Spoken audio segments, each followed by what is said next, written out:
কান্নার আওয়াজ শুনে মনে হলো একটা মেয়ে কান্না করতেছে। পাশের সিটে একজন মধ্যবয়স্ক লোক বসা। আমার মনে একটু সন্দেহ হলো, কেননা টিভি নিউজে মাঝে মাঝে দেখি মেয়ে মানুষকে পাচার করে, রেপ করে, বিক্রি করে ইত্যাদি। আমি একটু ভালো করে কান পেতে শুনতেছিলাম। লোকটি মেয়েটাকে বলতেছে, চুপ কর সিমরি, চুপচাপ বসে থাক। তোরে আমার আনাই ভুল হয়েছে। হালারে কত কইরা কইলাম এই সিমরি আমার লাগবো না, তাও তোরে আমারে দিয়া দিল। এখন চুপচাপ বসে থাক, নইলে কিন্তু তোরে আবার দিয়ামু। তারপর মেয়েটা আস্তে আস্তে কান্না করতে লাগলো। একটু পর লোকটি আবার মেয়েটাকে বলতেছে, ওইনে যাইয়া ভালো মতো কাম করবি, নইলে কিন্তু তোরে ওরা মাইরা ফেলবে। আর এই বালের কান্নাকাটি বন্ধ কর, নইলে কিন্তু। এইবার আমি কনফার্ম হলাম এই মেয়েটা কোনো খারাপ লোকের পাল্লায় পড়ছে। বাস চলেছে আর আমি সময়ের অপেক্ষায় আছি, কখন মেয়েটার সাথে কথা বলা যাবে। বাস যখন মাওয়াঘাটে পৌঁছালো তখন মাওয়াঘাটে প্রচুর জ্যাম। কমপক্ষে 4 থেকে 5 ঘন্টা সময় লাগবে। আর ঘাটে যে ফেরি আছে ওইটা 1 ঘন্টা পর ছাড়বে। তার মানে আমরা পরে যে ফেরি আসবে সেই ফেরিতে যাওয়া লাগবে জ্যামের কারণে। বাসের ভিতর গরমের কারণে অনেক যাত্রী বাইরে বের হচ্ছে। কিছুক্ষণ পর ওই লোকটা বাইরে বের হলো। আমি এই রকমই একটা সময়ের অপেক্ষা করতেছিলাম। আমি মেয়েটার পাশের সিটে বসলাম, মেয়েটার দিকে তাকালাম। মেয়েটা বোরকা পরা, শুধু তার চোখটা দেখা যাচ্ছে। চোখটা রক্তের মতো লাল। অনেক কেঁদেছে মেয়েটা। আমি মেয়েটাকে বললাম, কোনো সমস্যা? মেয়েটা মাথা নাড়িয়ে না বলল। আমি বললাম, যদি কোনো সমস্যা থাকে বলতে পারেন। মেয়েটা কিছুক্ষণ চুপ থেকে বলল, সমস্যা বলে কি হবে, যে সমস্যার কোনো সমাধান নাই? আগে বলবেন তো, দেখি সমাধান করা যায় কিনা। আমাকে বিক্রি করে দিচ্ছে খারাপ জায়গায়, সেখানে আমাকে নিয়ে যাওয়া হচ্ছে। আপনাকে কে বিক্রি করে দিয়েছে? আর আপনার পরিবার কোথায় থাকে? মেয়েটা বলল, আমার পরিবার বলতে কেউই নেই, আমি একটা এতিম মেয়ে। আর যারা আমাকে বিক্রি করছে তাদের আমি কাউকে চিনি না, কিন্তু তাদের মধ্যে একজন পুলিশ ছিল। এর মধ্যে ওই মধ্যবয়স্ক লোক চলে আসলো। আমি আস্তে করে আমার সিটে বসে পড়লাম। আমি ভাবতে লাগলাম, আমি কি মেয়েটাকে বাঁচাতে পারবো নাকি পারবো না। আমি যদি আবার কোনো সমস্যার ভিতর পড়ি। লোকটি মেয়েটাকে বলতেছে, আশেপাশে খাবার হোটেল নেই, আমি সামনে হোটেলে গিয়ে খাবার লইয়া আসি, আর তুই এইখানে বইয়া থাক, আমি আইতাছি। এই কথা বলে লোকটি চলে গেল। আমি আবার মেয়েটার পাশে গিয়ে বসলাম আর বললাম, এখন কি করবেন? মেয়েটা বলল, জানি না। আমি বললাম, বাঁচতে হলে একটা উপায় আছে। মেয়েটা বলল, কি উপায়? এখান থেকে পালাতে হবে। কিন্তু আমি পালিয়ে কোথায় যাব? আমার তো আপন বলতে কেউ নেই এই দুনিয়াতে। সেটা এখন ভাবার বিষয় না, কিন্তু আপনি আমাকে নিয়ে কোথায় যাবেন? সেটা পরে ভাবা যাবে। কিন্তু কিন্তু কি? এই লোকটা চলে আসবে। যদি বাঁচতে চান তাহলে এখান থেকে এখনই পালাতে হবে। মেয়েটাকে দেখে মনে হচ্ছে ভয় পাচ্ছে। দেখেন, আপনি আমাকে বিশ্বাস করতে পারেন, আমি আপনার কোনো ক্ষতি করব না। মেয়েটা আমার চোখের দিকে কিছুক্ষণ তাকিয়ে থেকে বলল, চলুন। আমি মেয়েটাকে নিয়ে সোজা বাস থেকে নেমে ফেরিঘাটের দিকে হাঁটা শুরু করলাম। ফেরিঘাটে যেয়ে দেখি ফেরি চলে গেছে। এখন কি করব কিছু বুঝতেছি না। এখন স্টিমার বোটে যাওয়া ছাড়া কোনো উপায় নাই। মেয়েটা বলল, কোথায় যাব আমরা? ভয়ে ভয়ে বলল কথাটা। আমি বললাম, আমার দাদা বাড়ি। তারপর স্টিমার বোটে উঠলাম। অনেক গতিতে চলছে। কিছুক্ষণ পর মেয়েটা অন্যদিকে ফিরে মুখের উপর থাকা মুখোশটা মাথার উপরে উঠিয়ে হাতটা মেলে আকাশের দিকে তাকিয়ে রইল। তারপর মেয়েটা মুখোশটা ঠিক করে আমার পাশে এসে বলে, জানেন, আমি এই প্রথম নদী দেখলাম। মানে আপনি আগে পরে কখনো নদী দেখেন নাই? না, আমি সব সময় এতিমখানার ভেতরেই থাকতাম। আপনার আপন বলতে কেউ কি নেই? জানি না আছে কিনা। বলেই মেয়েটা কান্না করতে লাগলো। কান্না বন্ধ করুন, মানুষজন খারাপ ভাববে। বোট থেকে নামার পর আমার চাচাতো ভাইকে ফোন দিলাম। হ্যালো শাকিল। কেমন আছো ভাইয়া? ভালো, আমি আসতেছি বাড়ি। সত্যি? হুম। এই কে কে আসবে? একটা মেয়ে আছে, আমার সাথেও আসবে। কে ভাইয়া মেয়েটা? আমি আসি তারপর বলবানি। থাক, আর বলা লাগবে না, আমি বুঝছি। কি বুঝো? বলার আগে ফোনটা কেটে দিল। তারপর মেয়েটাকে বললাম, কিছু খাবেন? মেয়েটা মাথা নাড়িয়ে না বলল। তারপর আমি জোর করে হোটেলে নিয়ে গেলাম। মহিলা ওয়াশরুম দেখিয়ে দিয়ে বললাম, হাত মুখ ধুয়ে টেবিলে আসুন। আমিও হাত মুখ ধুয়ে খাবার টেবিলে আসলাম। ওয়েটার টেবিলে খাবার দিতেছে। এর ভিতর মেয়েটা আমাকে বলল, আমি কি এখানে বসে খাবো? তো কোথায় বসে খাবেন? না, আমি এখানে বসে খাবো না। কেন? এখানে অনেক লোকজন আর পুরুষ আছে, তাই। আমি আর কোনো কথা বললাম না। ওয়েটারকে বললাম, ভাই এখানে কোনো আলাদা খাবার জায়গা আছে? আছে। আপনি ওনাকে ওইখানে নিয়ে যান আর ওনার খাবারটা ওখানে দিয়ে আসেন। ওকে। তারপর মেয়েটাকে বললাম, আপনি এখানে যে খেয়ে আসুন। মেয়েটা কিছুক্ষণ তাকিয়ে থেকে চলে গেল। খাওয়া দাওয়া শেষে বাসে উঠলাম দাদাবাড়ি যাওয়ার জন্য। রাত 8টার সময় দাদাবাড়ি পৌঁছালাম। বাড়ির ভিতর ঢুকে আমি একটু অবাক হলাম। আমার দাদা দাদি, 4 চাচা চাচি, 2 ফুপু ভাই বোনে পুরা ঘর ভরা। শাকিল আমার পাশে এসে বলল, চলো ভাইয়া। বলে একটা রুমে নিয়ে যেতেছিল। আমি মেয়েটাকে দেখিয়ে শাকিলকে বললাম, ওই শাকিল। আর ও আপুকে ডাক দিয়ে বলল, আপু, তুই ভাইয়াকে নিয়ে যা। ভাবি মানে? শাকিল মুচকি মুচকি হাসতেছে। আমি মেয়েটাকে বললাম, এনাদের সামনে একটু কান্না করবেন না। মেয়েটা মাথা নাড়িয়ে ঠিক আছে জানালো। আপু আমার সামনে এসে বলতেছে, অনেক বড় হয়ে গেছিস। মানে? মেয়েটাকে দেখিয়ে এই যে বলে আপু মেয়েটাকে নিয়ে অন্য রুমে চলে গেল। আমি রুমে এসে ফ্রেশ হয়ে বের হওয়ায় শাকিল আমার হাতে একটা পাঞ্জাবি দিয়ে বলল, পরো এটা। আমি বললাম না আমার জামা কাপড় ব্যাগে আছে। তারপরেও পরো, দাদা পড়তে বলেছে। আমি পরে বের হলাম। তারপর দাদার পাশে বসলাম। দাদাকে বললাম, কেমন আছো? তারপর দাদা আমাকে জড়িয়ে ধরে কান্না করতে লাগলো আর বলল, তোর মা বাপ এখন আমার উপর অভিমান করে আছে। আমি ফোন করেছিলাম তোর আব্বু আম্মুকে, তারা সকালে আসতেছে। আমি অবাক হয়ে গেলাম। এই 21 বছর পর দাদা আমার আব্বু আম্মুর সাথে কথা বলল। আমার মা বাবা প্রেম করে বিয়ে করছিল বলে মেনে নেয়নি। আমার দাদা তার ভাইয়ের মেয়ের সাথে আব্বুর বিয়ে ঠিক করছিল, কিন্তু আমার আব্বু বিয়ের 3 দিন আগে পালিয়ে বিয়ে করে। তারপর দাদার কাছে আসছিল, দাদা মেনে নেয়নি। আরো অনেক কথা অন্য একদিন বলবো। তারপরে সবার সাথে কথা বললাম। মেজো চাচিকে জিজ্ঞাসা করলাম, চাচা কই? অফিসে। আমার মেজো চাচা কাজী। এত রাতে অফিসে? এখনই চলে আসবে। তারপর দাদি আমাকে বলল, মেয়েটার নাম কি? আপু চিল্লাইয়া বলল, রোজা। সবাই মেয়েটার প্রশংসা করতে লাগলো। আমি একটু রুমের বাইরে এসে রিয়াকে ফোন দিলাম। কোথায় তুমি? দাদা বাড়ি। তোমার না খুলনা আসার কথা ছিল? একটু সমস্যা হয়েছে তাই দাদা বাড়ি আসলাম। কি সমস্যা হয়েছে? তুমি ঠিক আছো তো? তেমন কিছু হয় নাই। তোমার পরীক্ষা কেমন হলো? ভালো। শোয়ান শোয়ান, দাদা ডাকতাছে। আমি রিয়াকে বললাম, পরে ফোন দিব, দাদা ডাকতেছে। কাল আমার পরীক্ষা নাই, আজ সারা রাত কথা বলবো। আচ্ছা, আমি পরে ফোন দিচ্ছি। Okay, I love you. I love you too, bye. Phone কেটে ফোনটা সাইলেন্ট করে রাখলাম। রুমের ভিতর এসে দেখি মেজো চাচা এসে পড়ছে। সবাই অনেক খুশি। আমাকে দেখে সবাই হাসতেছে। আমি দাদির পাশে বসলাম। দাদি বলল, কবুল বল। মানে? আরে লজ্জা পেতে হবে না। সবাই একসাথে হু হু করে হেসে উঠল। দাদি আবার বলল, কবুল বল। এই তোমরা চুপ করো। আমার মুখটা দাদির দিকে ফিরিয়ে দাদি বলল, কবুল বল। দাদি কবুল বলল মানে? তোর বিয়ে এখন, আর তুই কবুল বলবি না? আমার বিয়ে কার সাথে? কার সাথে? আবার রোজার সাথে। আরে এই মেয়েটারে তো আমি। তোর কিছু বলা লাগবে না, রোজা আমাদের সব বলেছে। তো তোর তো কিছুই বুঝি না। এখন তুই কবুল বলে এখানে সই কর। আর তুই যদি বিয়েটা না করিস, তোর আব্বু আম্মুকে আমি কোনোদিনও মেনে নেব না। আমি কিছুক্ষণ চুপ থেকে বললাম, রোজার সাথে আমার কিছু কথা আছে। ভাইয়া, আগে বিয়েটা কর, তারপর মন ভৈরা কথা বলো। সবাই কত হাসি খুশি।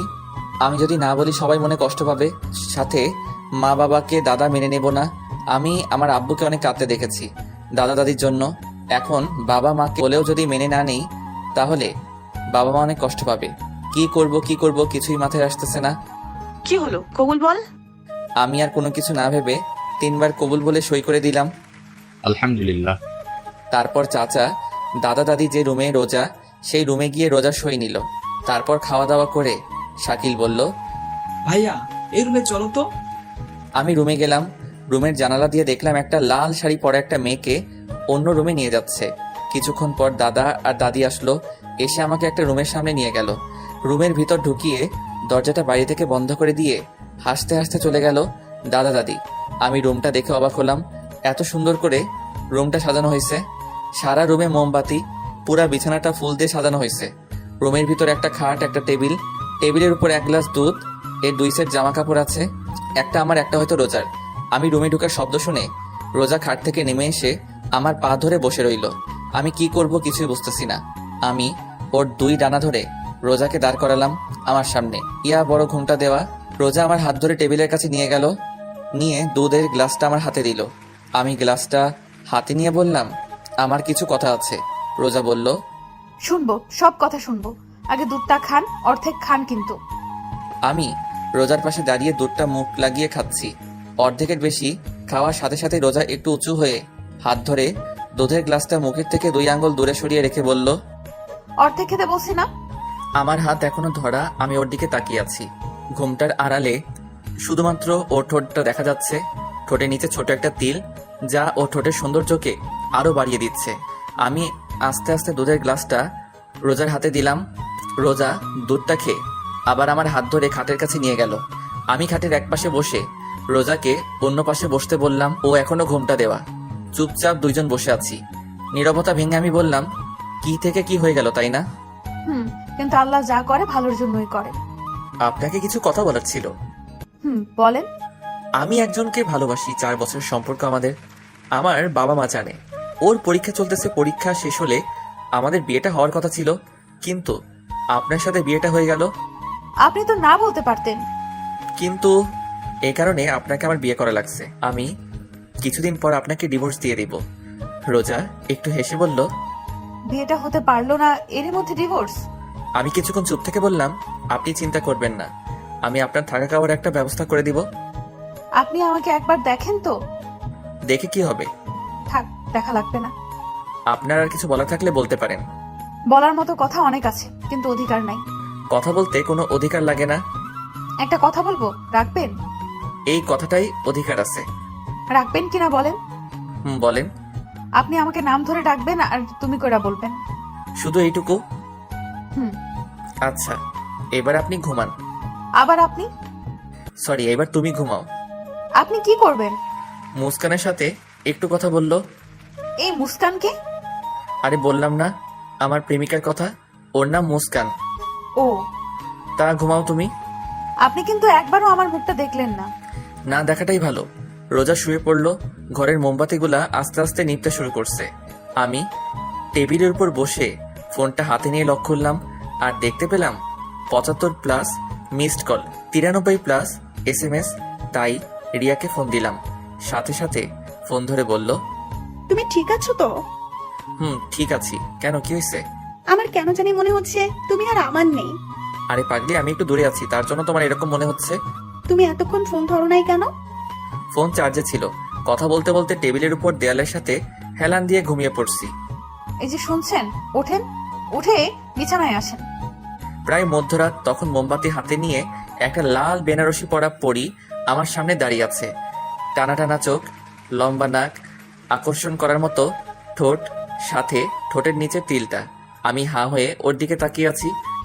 মশা ডুববে মুখে। ও মা, হা করে কি দেখেন? আমি একটু লজ্জা পেয়ে বললাম, কই কিছু না তো।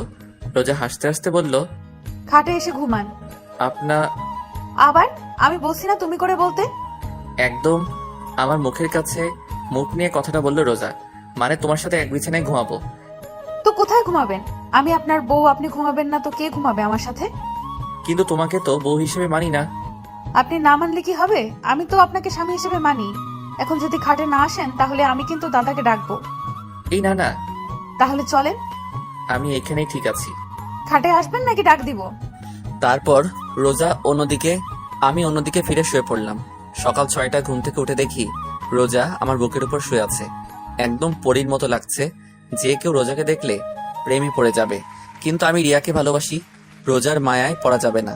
আমি রোজার মাথাটা বুকের উপর থেকে সরিয়ে বালিশের উপর রেখে আমি আবার শুয়ে পড়লাম। এইবার ঘুম থেকে উঠে আমি চমকে গেলাম, কারণ আমার সামনে আমার মা বাবা আর আমার ছোট ভাই। পাশে তাকিয়ে দেখি রোজা নাই। ঘুম ঘুম চোখে মাকে বললাম, তোমরা কখন আসলা? তুই এটা কিভাবে পারলি? আমি গালে হাত দিয়ে দাঁড়িয়ে আছি। তোর সাথে রিয়ার বিয়ে ঠিক করা, ওর পরীক্ষার 3 দিন পর তোদের বিয়ে, সবাইকে দাওয়াত দেওয়া হয়ে গেছে, আর এখন তুই? রিয়ার কি হবে? ও যদি জানতে পারে ও তো পাগল হয়ে যাবে। তোরা না দুইজনকে ভালোবাসিস? মা, চুপ, কোনো কথা বলবি না। বের হ রুম থেকে, গোসল করে নাস্তা করতে আয়। আমি কোনো কথা না বলে রুম থেকে বের হতে লাগলাম। দরজার কাছে আসতে দেখি দরজার পাশে রোজা দাঁড়িয়ে কান্না করতেছে। গোসল করে আইছে, চুল থেকে এখনো পানি পড়তেছে। আমি হাসি মুখে বললাম, ঝড় আসছে, রেডি থাকো। আল্লাহ যা করবে ভালোর জন্যই করবে। এই চাকার জন্য? আব্বু আম্মুর জন্য। আরে বাব্বা, এখনই আব্বু আম্মু? হুম। একটু মুখে ভেঙচি দিয়ে হাতের কেনুই দিয়ে আমাকে খোঁচা দিয়ে চলে গেল। কি অদ্ভুত তাই না? গোসল করতেছি, এরই ভিতর দরজায় করা নাড়লো। আমি বললাম, কে? আমি। কে? রোজা। হুম। কি বলো? আপনার ফোন বাজতেছে, কে যেন ফোন করছে। আমি দরজাটা একটু খুলে ফোনটা নিলাম, সাথে সাথে আবার রিয়ার ফোন। হ্যালো। আমার না কোনো কিছু ভালো লাগতেছে না। কেন, কি হয়েছে? জানি না, কিন্তু কিরকম জানি লাগতেছে। আরে পাগলি, তোমার পরীক্ষা চলতেছে তো তাই এরকম লাগতেছে। সব ঠিক হয়ে যাবে। হুম। আচ্ছা রাখি তাহলে, গোসল করব। এই তুমি এত সকালে গোসল করবা কেন? তুমি তো দুপুরে গোসল করো, তাই না? আরে থাক, বলা লাগবে না। বলবা তো দাদা বাড়ি আসছি তাই? একদম ঠিক। তা এখন রাখি, পরে কথা বলবো। হুম। সোহান, সোহান, সোহান, বলো। একটা কথা জিজ্ঞাসা করব? করো। সব ঠিক আছে তো সোহান? এই কথাটা শুনে আমার বুকের ভিতর একটু ব্যথা করে উঠলো। আমি নর্মাল ভাবেই বললাম, সব ঠিকই তো আছে রিয়া, তুমি বেকার টেনশন করছো। আচ্ছা রাখি তাহলে, ফোন দিও কিন্তু। Love you. Love you too. Bye. Bye. দরজায় কেউ করা নাড়ছে। কে? আমি। বলো। আম্মু ডাকতেছে আপনাকে। আসতেছি। রিয়াকে এখন কিছু বলা যাবে না, ওর পরীক্ষা চলতেছে। এখন বললে ওর পরীক্ষা ভালো হবে না। কিন্তু রিয়া ঠিকই বুঝতে পারছে যে কিছু একটা হয়েছে। অনেক ভালোবাসে সোহানকে রিয়া, তাই হয়তো অনুভব করতে পারে। নাস্তার টেবিলে দাদা মাকে বলতেছে, শোন বৌমা, সোহানটা আমি বিয়ে দিছি, ওরা দুজন দুজনকে ভালোবাসে তাই বিয়েটা দিছি। মেয়েটা দেখতে কি মিষ্টি। রোজা চুপচাপ বসে আছে, তা দেখে মা বললেন, ও বউ, খাচ্ছ না কেন? এই তো আম্মু খাচ্ছি। এইদিকে আয় মা, আমার পাশে বস। রোজা মার পাশে বসলো। মা নিজের হাতে রোজাকে খাইয়ে দিচ্ছে। রোজাও ভেজা ভেজা চোখে খেতে লাগলো। প্রেমের বিয়ে বেশি দিন টেকে না। মীরা প্রতিবেশী দরজায় সামনে দাঁড়িয়ে কথাটা বলল। এই তুই চুপ কর, এই বিয়ের সাক্ষী আমি তুমি। দেখো বৌমা, সোহান আর রোজা কোনোদিনও আলাদা হবে না। কেন আলাদা হবে? এরকম একটা মিষ্টি মেয়েই তো আমার চাই। একটু বাইরে বের হলাম, ঘোরাফেরা করে বাসায় আসার সাথে রোজা বলল, কোথায় ছিলেন এতক্ষণ? আমি কোনো কথা না বলে রুমে এসে মার কাছে গেলাম। মা, কিছু কথা আছে তোমার সাথে। বল। রোজাকে আমি বাসে। রোজা আমাকে সব বলেছে, বাসে দেখা হয়েছে, ও এতিম। তোর দাদা ভাবছে তুই রোজাকে পালিয়ে নিয়ে আইছিস, তাই তোদের বিয়ে দিয়ে দিছে, এই তো। তো এখন কি করব? কি করবি মানে? বলছিলাম কি ডিভোর্স ডিভোর্স দিবি মানে? আমাদের বংশের ডিভোর্স তালাক নামে কোনো শব্দই নাই। মা, আমি রিয়াকে ভালোবাসি। আমি রিয়ার মাকে ফোন করে বলে দিছি আমার ছেলের অন্য জায়গায় বিয়ে হয়ে গেছে। মা তুমি। মা কান্না করে দিয়ে বলল, দেখ সোহান, তোর আর রোজার বিয়েটা হয়ে গেছে, এখন তুই রিয়াকে ভুলে যা। তোর দাদার কথা শুনিস নাই? তোদের দুজনের জন্য এই বিয়েটা হচ্ছে। যা হবার তা হয়ে গেছে, এখন থেকে তুই রোজাকে ভালোবাসবি। অসম্ভব বলে চলে আসছিলাম, দরজার সামনে রোজা দাঁড়ানো। আমি পাশ কেটে বাইরে বের হয়ে রিয়াকে ফোন দিলাম। রিসিভ করে কোনো কথা বলতেছে না। রিয়া, রিয়া, কান্নার আওয়াজ শোনা যাচ্ছে। রিয়া, হুম। কথা বলো না কেন? কেন করলা এটা আমার সাথে সোহান? রিয়া, আমার কথাটা শোনো। কেমনে পারলা তুমি এটা করতে? রিয়া শোনো। কোনো কারণ আমি জানতে চাই না। অনেক ভালোবাসি সোহান তোমাকে, অনেক ভালোবাসি। তোমার বুকে অন্য কেউ মাথা রেখে ঘুমাবে আমি ছাড়া, আমি কোনোদিনও ভাবতে পারি নাই। তুমি সকালে আমাকে বললা সব ঠিক আছে। হ্যাঁ, সব ঠিকই আছে, কাল আমাকে একবার দেখতে এসো, কেমন আর সাথে নতুন বউকে নিয়ে আসবা। রিয়া, রাখি তাহলে। ফোনটাও কাটে নাই, ওর কান্নার আওয়াজ শোনা যাচ্ছে। আমি বললাম, লাভ ইউ রিয়া। একটু জোরে কান্না করে কেটে দিল। কিছুক্ষণ পর ইমন ফোন দিছে। হ্যালো। কিরে মামা, বিয়ে করলি? টেরও পেলাম না। তুই জানলি কি করে? এলাকায় সবাই জানে মামা। তা তোদের তো কয়েকদিন পর বিয়ে হওয়ার কথা ছিল, তাই না? মনে হয় রিয়া এই বিয়েটা তাড়াতাড়ি করাইছে, তাই না? রিয়া তোর অনেক ভালোবাসে দোস্ত, কোনো সময় কষ্ট দিবি না। আমি এইবার কাঁদতে শুরু করলাম। কিরে, কি হয়েছে সোহান? দোস্ত, রিয়ার সাথে বিয়ে হয় নাই। মানে? ইমনকে সব খুলে বললাম। দোস্ত, তুই চিন্তা করিস না, সব ঠিক হয়ে যাবে। আমি তোর পরে ফোন দিচ্ছি। বাসায় আসলাম, খাটে বসা মাত্র রোজা রুমে এসে বলল, কিছু লাগবে? না। রোজার হাতে মার সোনার চুড়ি, যে একসময় মা রিয়াকে দেবে বলে কিনেছিল মা। রোজা আমার পাশে বসলো। আপনি কোনো চিন্তা করবেন না, আমাকে ডিভোর্স দিয়ে রিয়া আপুকে আপনি বিয়ে করলেন। আমি হাসতে হাসতে বললাম, আমার অধিকার পাও নাই? তা কি হয়েছে? বাড়ির আর সবার কাছ থেকে তো নিজের অধিকার নিয়ে নিছো। মানে? মানে আর কি, যাও বের হও রুম থেকে। রিয়া চলে গেল। আমি চোখ বুজে শুয়ে শুয়ে ভাবতেছি কি থেকে কি হয়ে গেল। আমার সাজানো জীবনটা এক নিমিষে উল্টাপাল্টা হয়ে গেল। অনেক রাগ হচ্ছে রোজার উপর। কিছুক্ষণ পর রোজা রুমে আসলো। ও হয়তো ভাবছে আমি ঘুমিয়ে পড়ছি। পাশে বসে আমার কপালে একটা চুমু দিল। আমার রাগের পরিমাণটা আরো বেড়ে গেল। আমি উঠেই রোজার গালে ঠাস ঠাস। তোর সাহস কি করে হলো এটা করার? রোজা ভয় পেয়ে আমার থেকে একটু দূরে সরিয়ে দাঁড়িয়ে বোবা কান্না করতেছে। ফর্সা গালে আমার আঙুলের ছাপ স্পষ্ট দেখা যাচ্ছে। তোরে বলছি না আমার থেকে দূরে দূরে থাকবি। রোজা কোনো কথা বলতেছে না, চুপচাপ কান্না করতেছে। এরই মধ্যে মা রুমে ঢুকলো। কি হয়েছে, এত চিল্লাচিল্লি করছিস কেন? এ কি রোজা, তুই কান্না করতেছিস কেন? তোর গালে এটা কিসের দাগ? নে আম্মু। মা আমার কাছে এসে বলল, রোজাকে মারছিস তুই? কেন মারছিস? মা এবার আমার গালে পড়ছে। আমার রাগটা আরো বাড়তে লাগলো। মা, এই একটা মেয়ের জন্য তুমি? ও শুধু একটা মেয়ে না, ও আমাদের বাড়ির বউ। বউ বউ বউ আর ভালো লাগে না মা। ভালো লাগবে আনে, আসে ভাত খাইতে। রোজা মা, তুই আমার সাথে আয়। মা আমি খুলনা যাব। তোর সাথে পরে কথা বলবো। আর রোজার গায়ে ফেরদার হাত দিচ্ছিস তো আমার চাইতে খারাপ আর কেউ হবে না। মা রোজাকে নিয়ে চলে গেল। আর আমি ভাবতেছি কি করা যায়। রিয়াকে ফোন দিলাম কিন্তু ওর ফোনটা বন্ধ। এত টেনশন আমি আর নিতে পারতেছি না, পুরা মাথাটা ঘুরছে। আমি নিচে ঠাস করে পড়ে গেলাম। আর কিছুই মনে নেই। চোখ মেলে দেখি রোজা আমার পাশে বসে আমার হাত ধরে কান্না করতেছে। বাড়ির সবাই খাটের আশেপাশে দাঁড়িয়ে আছে। আপু ভাত নিয়ে আসলো। একে একে সবাই বের হয়ে গেল। এখন রুমে আমি, মা আর রোজা। রোজা আমার সামনে ভাত তরকারি পানি রাখতে লাগলো। হাত ধুতে যাব, তখন দেখি হাত নাড়াতে পারছি না। মনে হয় পড়ে যাবার সময় ব্যথা পাইছি। মা ভাত খাওয়াই দাও। কেন, হাতটা কি হয়েছে? এমনি ব্যথা করতেছে ডান হাতে। ঠিক আছে। মা ভাত মাখাতে লাগলো। এরই মধ্যে চাচি আপু মাকে ডাকতেছে। কি? তোমাদের দাদা ডাকতেছে। খাওয়ানো শেষ হলে আসতাছি, তুই যা। চাচি তুমিও না, তোমার পোলার এখন বউ আছে, আর বউ থাকতে তুমি ওরে খাওয়াইয়া দাও। মা কিছু একটা ভেবে রোজাকে বলল, নে বাটটা খাইয়া দে, তারপর ঔষধ খাইয়া দিস। মা। চুপচাপ খা, না হলে না খাইয়ে থাক। মা চলে গেল। অনিচ্ছা থাকা সত্ত্বেও রোজার হাতে ভাত খেতে হলো। তারপর রিয়াকে ফোন দিলাম কিন্তু বরাবরের মতো ফোনটা বন্ধ। রাতে আমি আগে থেকে রুমে শুয়েছিলাম। রোজা এসে আমার পাশে শুয়ে পড়লো। আমি একটু নর্মাল ভাবে জিজ্ঞাসা করলাম, তোমার অতীত সম্পর্কে বললা না? রোজা আমার দিকে ফিরলো। ওর চোখের পানি গাল বেয়ে পড়তেছে। খালি কান্না করে মেয়েটা। খুব মায়া হলো ওর প্রতি। নিজের অজান্তে আমার হাত দিয়ে ওর চোখের পানি মুছে দিলাম। ও করুণ চোখে আমার দিকে চেয়ে আছে। আমি একটু হেসে বললাম, তোমার অতীতটা কি আমি জানতে চাই। কি হয় তুমি এতিমখানা থেকে ওদের কাছে গেলে? আমার যখন 2 বছর বয়স তখন আমার বাবা মারা যায়। আমার মামারা মার অন্য জায়গায় বিয়ে ঠিক করে, কিন্তু মার সাথে যার বিয়ে ঠিক হয় সে আমাকে মেনে নিবে না। তাই মা এক প্রকার বাধ্য হয়ে আমাকে এতিমখানায় রেখে আসে।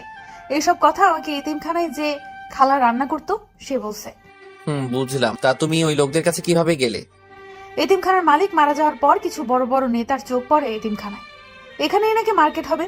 এতিমখানায় যত লোক ছিল তাদের মধ্যে শুধু আমিই বড় ছিলাম, আর সবাই ছোট ছোট। সবাইকে আলাদা আলাদা এতিমখানায় শিফট করা হয়। কিন্তু একটা পুলিশ আমাকে ওই লোকটার কাছে বিক্রি করে দিছে। তারপর আপনার সাথে দেখা। বলে কান্না করতে লাগলো।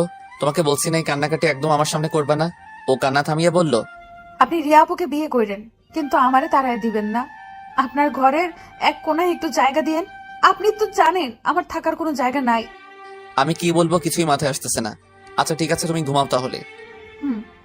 আমি বারান্দায় এসে রিয়াকে ফোন দিলাম, কিন্তু ফোন এখনো বন্ধ। আমি এসে বিছানায় শুয়ে পড়লাম।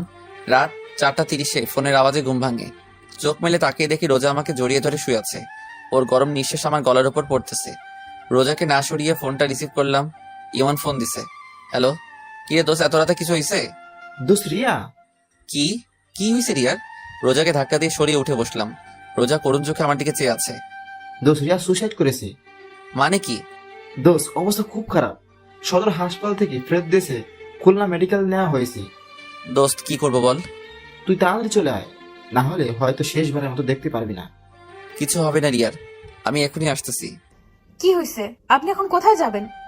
আমার হাত ধরে কথাটা বলল রোজা। আমার প্রচুর রাগ উঠতে লাগলো। ঠাস ঠাস ঠাস কয়টা থাপ্পড় দিছে আমার মনে নাই। তোর জন্য, তো শুধু তোর জন্য আমার সাজানো জীবনটা এলোমেলো হয়ে গেছে। রোজা কান্না করতে আছে। এত রাতে চিল্লা পাল্লা শুনে বাড়ির সবাই কড়া নাড়ালো। দরজা খুলতেই মা ঘরে ঢুকে, সাথে দাদি ও চাচিরা। কি হয়েছে কি সুহান? এত চিল্লাপাল্লা কেন? কি রে রোজা, তুই কান্না করতেছিস কেন? তুই আবার রোজাকে মারছিস? মা মা আমার কথা না শুনে অনবরত থাপ্পড় মারতে লাগলো আমার গালে। রোজা খাট থেকে নেমে আমার সামনে দাঁড়ালো। আম্মু, উনি আমারে কিছু বলে নাই। তুই সর সামনে থেকে। না আম্মু, উনি আমার স্বামী, উনিই মারবে আমাকে, আর উনি ভালোবাসবে আমায়। সর তো তুই। মারো মারো, কত মারবা মারো। এবার মা বুঝতে পারলো কিছু একটা হয়েছে। মা আমার পাশে বসে বলল, কি হয়েছে? রিয়া, রিয়া কি? আমি এখন খুলনা যাব। কেন? আর এত গাড়ি পাওয়া যাবে না তো? রিয়ার কি হয়েছে? ও সুইসাইড করছে। কি? ও আমার জন্য সুইসাইড করছে মা। ইমন বলল সদর থেকে ফেরত দিয়েছে, খুলনা মেডিকেলে নিয়ে গেছে। আর ইমন বলল মনে হয় আর বাঁচবে না। মা কি বলবে ভাবতেছে। মা জানতো এরকম কিছু একটা হবে, কিন্তু এত তাড়াতাড়ি হবে তা মা ভাবতে পারে নাই। দেখ সোহান, রিয়ার কিছু হবে না। রোজা আমার পাশে বসলো, আমার কাঁধে হাত রেখে বলল, আপনি চিন্তা করবেন না, সব ঠিক হয়ে যাবে। এখন 5:30। শাকিল কোথা থেকে একটা বাইক নিয়ে এসে। রিয়ার মাকে ফোন দিলাম, কিন্তু রিসিভ করলো না। খুলনা রওনা দিব। রুম থেকে বের হব, এরই ভিতর রোজার সামনে আসলো। আমার ডান হাত তার বুকের উপর রাখলো আর চোখ বুজে বলতে লাগলো, আমি হয়তো আপনার জীবনে এসে অনেক বড় ক্ষতি করে ফেলেছি আপনার। আমার না অনেক লোভ, ছোটবেলা থেকেই কাউকে আব্বু আম্মু বলে ডাকতে পারি নাই, তাই আপনার আব্বু আম্মুকে পেয়ে লোভটা আর সামলাতে পারি নাই। আমার জন্য আপনি অনেক সমস্যায় পড়ছেন, তার জন্য আমি আপনার কাছে ক্ষমা চাচ্ছি। আমার হাতটা এখনো ওর বুকের উপর। এক একটা নিঃশ্বাস আমি আমার হাত দিয়ে অনুভব করতে পারছি। আমি হালকা করুণভাবে বললাম, আর কিছু বলবে? হুম। বলো তাহলে, আমার বের হতে হবে। মারবেন না তো? না বলো। আর ওই সময় তোমাকে মারছি তার জন্য সরি। আমি আপনাকে একটু জড়িয়ে ধরতে চাই। রোজা উত্তরের আশায় আমার দিকে চেয়ে আছে। আমি কি বলবো ভাবতেছি, কি মনে করে যেন আমি হাতটা মেলে দিলাম, আর ও সোজা আমার বুকের উপর পড়লো। মা দরজার সামনে দাঁড়িয়ে হালকা কাশি দিল। রোজা লজ্জা পেয়ে খাটের কাছে বসলো। মা রুমে ঢুকে রোজাকে বলল, রোজা মা, তুই একটু বাইরে যা। রোজা বাইরে চলে গেল। মা কিছু বলবা? দেখ সোহান, তুই রিয়াকে ভালোবাসিস, তোর ভালোবাসাকে আমি আর তোর আব্বুর সম্মান করি। সম্মান করে বলে আমরা তোর আর রিয়ার বিয়ে ঠিক করি। কিন্তু এখন রোজা তোর বউ। তুই রোজাকে না চাইলে ও আমি রোজাকে চাই। শুধু আমি না, বরং বাড়ির সবাই রোজাকে তোর পাশে দেখতে চাই। এখন তোর হাতে সবকিছু। তাহলে মা রিয়ার কি হবে? মা কি হলো, কথা বলো। রিয়ার কি হবে? ও তো আমাকে পাগলের মতো ভালোবাসে। দেখ সোহান, আমি জানি, তারপরও সোহান রোজা তোর বউ, আর আমি মন থেকে রোজাকে আমার ছেলের বউ হিসাবে মেনে নিয়েছি। কিন্তু আমি তো মেনে নেই নাই। তুই আমার ছেলে, তোরে আর কি বলবো। স্বামী স্ত্রীর মধ্যে আল্লাহ অন্যরকম ভালোবাসা দিয়ে দিছে, যা তুই এখন বুঝতে পারবি না। মা রুম থেকে চলে গেল। রিয়ার মাকে আবার ফোন দিলাম, কিন্তু ধরলো না। খুলনা রওনা দিলাম, সাথে শাকিলও হাসপাতালে আছে। গিয়ে দেখি রিয়া আর নেই, কিছুক্ষণ আগে মারা গেছে। আমি পুরো শকড, বিশ্বাসই হচ্ছে না যে রিয়া মারা গেছে। আমার চোখ থেকে অনবরত পানি পড়তেছে। রিয়ার মা রিসিপশনে নার্সের সাথে কথা বলতেছে। আমি পিছন থেকে বললাম, খালা। রিয়ার মা মারলো আমাকে, এত জোরে থাপ্পড়টা মারছে আমি নিচে ফ্লোরে আছড়ে পড়লাম। ঠোঁট ফেটে গেছে, রক্ত পড়তেছে। শাকিল এসে আমাকে দাঁড় করালো। খালা রিয়া কোনো কথা বলতেছে না, নীরবে কান্না করতেছে। মা চলো। রিয়ার মা কাঁদতে কাঁদতে রিয়ার ভাইয়ের পিছু পিছু চলে গেল। আমি কান্না করতেছি না, কিন্তু আমার চোখ থেকে পানি পড়তেছে। রিয়ার মার পিছু পিছু চলতে লাগলাম। তারা একটা অ্যাম্বুলেন্সে উঠতে লাগলো। আমি দৌড়ে অ্যাম্বুলেন্সের পাশে গেলাম। খালা রিয়া। তোর ওই পাপি মুখে রিয়ার নাম আর নিস না। খালা। ঠাস করে অ্যাম্বুলেন্সের দরজাটা বন্ধ করে তারা চলে গেল। আমি বসে পড়ে চিৎকার করে কান্না করতে লাগলাম। রিয়া নাই, আমার বিশ্বাসই হচ্ছে না, মনে হয় একটা দুঃস্বপ্ন। ঘুম ভাঙলে সব ঠিক হয়ে যাবে। শাকিল মাকে ফোন করে বলে দিছে রিয়া মারা গেছে। একটা নার্স আসলো, আমার কাছে এসে বলল, আপনার নাম কি সোহান? আমি মাথা নাড়িয়ে হ্যাঁ বললাম। নার্স একটা ভাঁজ করা কাগজ আমার কাছে দিল। এটা কি? যে পেশেন্টটা কিছুক্ষণ আগে মারা গেছে তার লেখা চিঠি। আমি কাগজটা হাতে নিয়ে বললাম, আপনি কোথায় পেলেন? পেশেন্ট যখন মৃত্যুসজ্জায় ছিল তখন তার মার কাছে কাগজটা দিয়েছিল আর বলেছিল এটা সোহানকে দিতে, কিন্তু পেশেন্ট মারা যাওয়ার পর পেশেন্টের মা কাগজটা ডাস্টবিনে ফেলে দেয়। আমি ডাস্টবিন থেকে উঠিয়ে আমার কাছে রেখে দিই, আর আপনাকে দেখে মনে হলো আপনি সোহান, তাই দিলাম। আমি কান্না করতে করতে বললাম, ধন্যবাদ আপনাকে। আর একটা কথা, মেয়েটা মারা যাওয়ার সময় অনেক মিনতি করেছে তার মায়ের কাছে, বাবার কাছে আপনাকে দেখার জন্য। আমি আর কি বলবো, আমার মনে হয় না যে রিয়া মারা গেছে। হাসপাতালের বাইরে বসে আছি, পাশে শাকিল। ইমনের অপেক্ষায় আছি। ইমন আসলো, ওকে জড়িয়ে ধরে কান্না করতে লাগলাম। ইমনও কান্না করতেছে। রিয়ার বাসায় গেলাম, কিন্তু রিয়ার আব্বু ঢুকতে দেয় নাই আমাকে। আমি, শাকিল আর ইমন রিয়ার ঘরের বাইরে দাঁড়িয়ে আছি। আমি নন স্টপ কান্না করতেছি, কি থেকে কি হয়ে গেল, তাই না? আস্তে আস্তে রিয়ার বাড়ির ভিতর লোকজন বাড়তে লাগলো। প্রায় লোকজন আমাকে ঘৃণার চোখে দেখতেছিল। নানান মানুষ নানান কথা বলতেছিল আমাকে। মসজিদ থেকে লাশের খাট আনা হয়েছে, কিছুক্ষণের মধ্যে রিয়াকে শেষ গোসল করাতে নিয়ে যাবে। আমার কিছু বন্ধু আমাকে বাজে ভাষায় গালাগালি দিতে লাগলো। ওরা কেউ বিশ্বাস করতে পারছিল না যে রিয়া সুইসাইড করছে, তাও আমার জন্য, যেখানে কিছুদিন পর আমাদের বিয়ে হওয়ার কথা ছিল। আর আজ মসজিদে মাইকে এহরান দিতেছে যে রিয়ার নামাজে জানাজা বাদ জোহরে নামাজের পর হবে। রিয়ার আব্বু বাড়ির সামনে দাঁড়িয়ে আছে যেন আমি ভিতরে ঢুকতে না পারি। পুলিশ আসছিল লাশ নিয়ে যেতে, ময়না তদন্ত করার জন্য, কিন্তু রিয়ার আব্বু তার মেয়ের শরীর কাটাছাড়া করতে দেবে না বলে পুলিশকে অনেক টাকা খাওয়াইছে। রিয়ার আম্মু বাইরে আসছে, আমি দৌড়ে তার কাছে গেলাম আর বললাম, খালা, রিয়াকে শেষবারের মতো একবার দেখতে দিন। রিয়ার আম্মু কান্না করতে করতে বলল, তুই আমার মেয়েকে দেখতে পারবি না। আমার মেয়ে তোরে শেষবার দেখার জন্য তড়পাইছি, আকুতি বিনতি করছে, কিন্তু তোরে দেখতে পাই নাই, তাই তোরেও দেখতে দিব না। তুইও তড়পাবি, আজীবন আফসোস করবি যে শেষবার তুই আর রিয়ার মুখটাও দেখতে পাসনি। আমি রিয়ার মার পা ধরে কান্না করতে লাগলাম। রিয়ার বড় ভাই এসে রিয়ার মার কাছ থেকে নিয়ে আমাকে বাইরে বের করে দিল। ওদের বাসার মধ্যে কান্নার রোল পড়ে গেছে। ঘর থেকে রিয়ার লাশ বাইরে বের করা হচ্ছে, শেষ গোসল করাতে নিয়ে যাচ্ছে। আর দেখতে পাবো না রিয়াকে, ভালোবাসি বলবে না আমায়। পরীক্ষা দিয়ে আইসে রিয়ার কিছু বান্ধবী, ওরাও আমাকে অনেক আজে বাজে কথা শোনাইয়া গেল। আমি কোনো কথাই বলতেছি না, সবকিছু অন্ধকার অন্ধকার লাগতেছে আমার কাছে। মসজিদের মাইকে আবার এহলান দিল জানাজার বিষয়। আমার মা আর রোজা আইসে রিয়ার বাসায়, আমার সামনে থেকে বাসার ভিতর ঢুকলো। আমি বাইরে দাঁড়িয়ে দেখতেছি। রোজা আমার কাছে আসতে চাইছিল, কিন্তু মা ওকে হাত ধরে বাসার মধ্যে নিয়ে গেল। কিছুক্ষণ পর মা বের হলো ভেজা ভেজা চোখে, আমায় বলল, বাসায় চল।